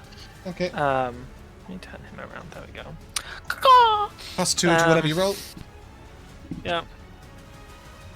I'm not sure why caw became the international bird sound. Because it's better than cock-a-doodle-doo. Yes, it's definitely a rooster. That is a 17 to hit. A 17 will hit. That is 13 piercing damage. That is more than 5. This bone creature, it sort of crumbles in on itself and then bursts outwards. You have killed your brother, but that's okay. Don't worry about it. Each one of you who's within 10 feet range needs to make a dex save, please, or take 2d8 piercing damage. Is it even worth it for me to take it? I'm down anyway. No, it is. You don't take half, so you might save. So I got it's a dex 11. save. It is believe. take it or don't. We believe. You will take That's 7. a natural 20. Nice. Jax with 21, you don't get it. The fat goblin boss will not make the save because he's going to put the lackey in the way. How much damage? 7 piercing. And yes, he kills off his lackey, just drags him in front of the blow. The skull explodes, and only the fat goblin boss is left alive, apart from the sleeping guys. Does that conclude your turn? The bird will then fly up 30 feet, and then that's my turn. Belgrin. You ran away right before I could pump the last of my lay on hands. And I have such short legs I can't reach you anymore. But I will move up as far as I can to get you guys again into my little auric armor class. 15 by 10, 15. Can I even? Oh, I can get Jax in it. At the very least. Yeah. Hey, one is better than none. Yeah, I guess. Stay with that. And yeah, I will take a. I guess I can just. Can I throw the hammer the rest of the way? Yeah, of course you can. Okay, so I use it as you're running, just sort of leading with it and just whack. Yes. Oh, I remember you saying that. Like I throw it as I'm moving. Yeah. It'll just come back to me at that point. Okay. +5. That's 11. It's not. 11 is not going to hit, I'm afraid. Yeah. Does that conclude your turn? Yes, it is. Kimball. I need big damn out of Kimball. Gonna do some peak rogue stuff. And What? Sorry? just dash down and start shanking the fuck out of the sleeping ones.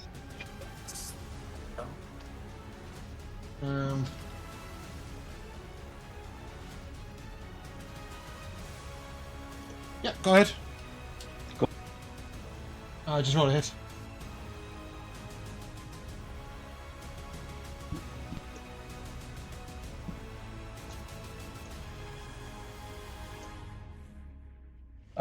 That would be a 23.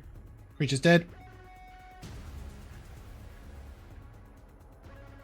He has 2 knives, so can he make an off? 100%. And the second one was a... Oh, Oh, that was rolled at advantage. yeah. Second one, a hit. Oh god, 12. 12 hits. And with a crit, I don't think you can fail to kill him. It's 8 hit points. Nope. Can't. Cool. Fantastic. Those 2 are dead, and only one creature remains, the fat goblin boss. Perhaps this is your moment, Kensidon. Rolling my. I'm Yeah. warming it up. I want to. Little blow on the dice. Give me a 19. Micro this time.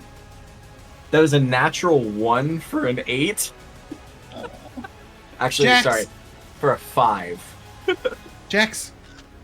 I will take my shot at it. I didn't do too much better. It's 13. With the flanking, it's a 15. That'll hit. Ooh, all right.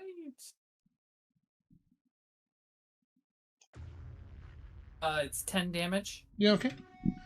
Anything else? How bad does he look? He's really ugly. I'm gonna use my tripping attack to give the next attack advantage. Cool. That'll be Finn. Oh shit. Firebolt is the only thing that'll do it for me. Cool. Roll with advantage.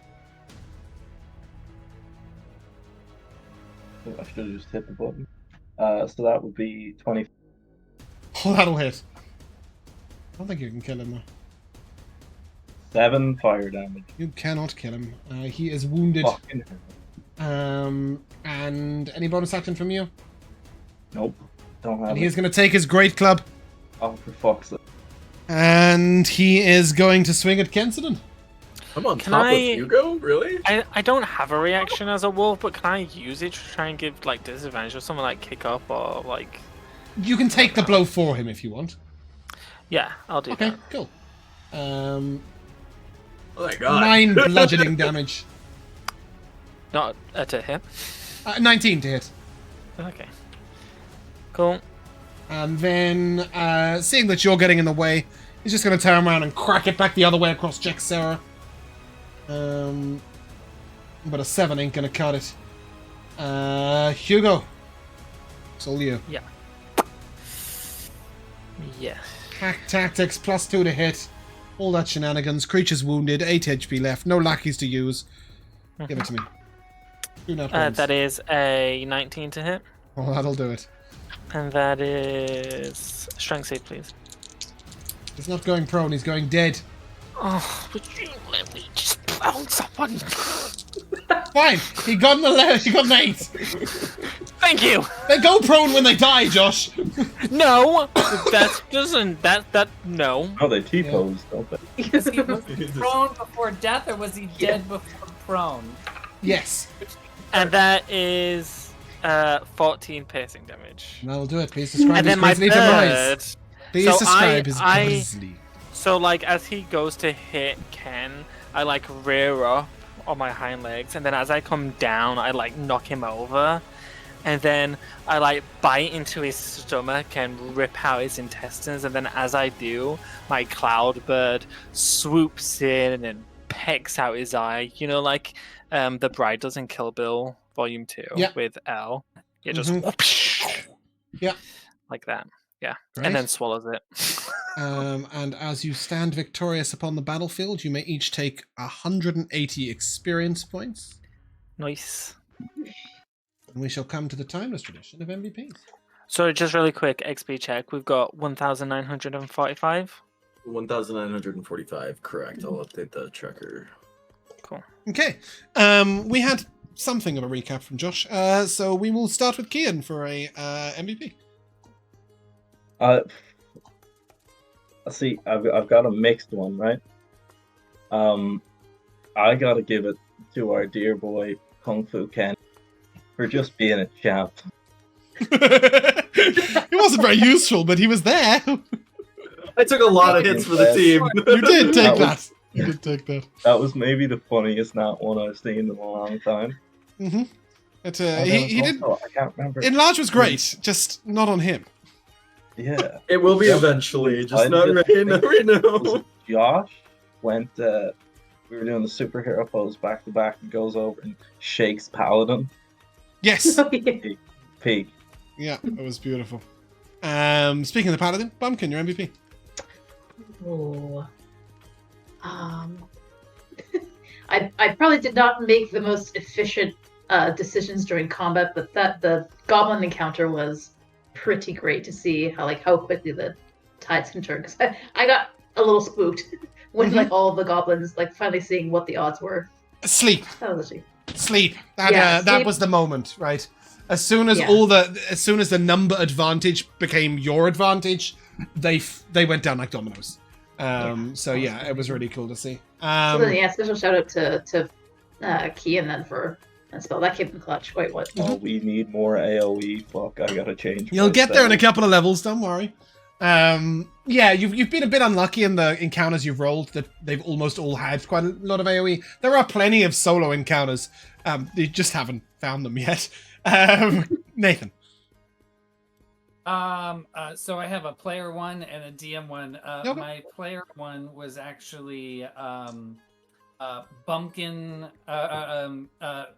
Belgrin, role playing, gripping the glowing hammer with a trembling fist that's bloody after throwing it and just exploding the gas, and then just kind of like having the adrenaline rush after. I really like that. Favorite DM moment was James's goblin falling asleep, then getting thrown, waking up, and then promptly stepping on a trap and dying. Yeah, I had 4 traps out there, and my goblins ate 2 of them. Useless idiots. Oscar. I feel like I'm a little biased in this one than the slightest bit, but I gotta give it to what was once the Ghost Brothers, now becoming the Flame Brothers together. Hell yeah, brother! Hell yeah! Yeah, no, I definitely I like the image, the imagery that's going on there. And Josh. Yeah, I really like the use of the sleep spell too, especially because a lot of the time it's not a very useful spell, so we don't really see it very often. So seeing it used was very, very nice. But my main one goes to Belgrin protecting everyone. Yeah, and the damage reduction, damage. the damage reduction rolling so high to reduce it on Ken, damage reducing on Finn, the +1 armor class saving your life. Yeah, it was just this sort of aura of stalwart defender. Yeah, I mean, not only is it really nice, like mechanically, obviously, but it's really nice because obviously that goes hand in hand with what Belgrin's like as a character. So Yeah. it was really nice seeing that in combat. My MVP is somewhat similar. I love it when somebody describes to me how they want their character to be, and then the mechanics come through and let them be that thing they wanted to be. You know, when Bumpkin was talking about Belgrin being a defender and protecting others, sometimes that doesn't mechanically actually work out. Just like Kian told me that Finn would try some kooky shit and it might work. And he's tried some kooky shit and it's been working. So, it's good so far. Small MVP to Finn's hovering. Because it's just fun. I love the idea of a shadow leading a wizard who's gliding 3 foot above the ground. That's just silly. But I do have to give a sort of overall MVP to you guys sort of sticking it out. There was a moment in that combat where I was sat there and going, well, this isn't going well. You know, it really wasn't.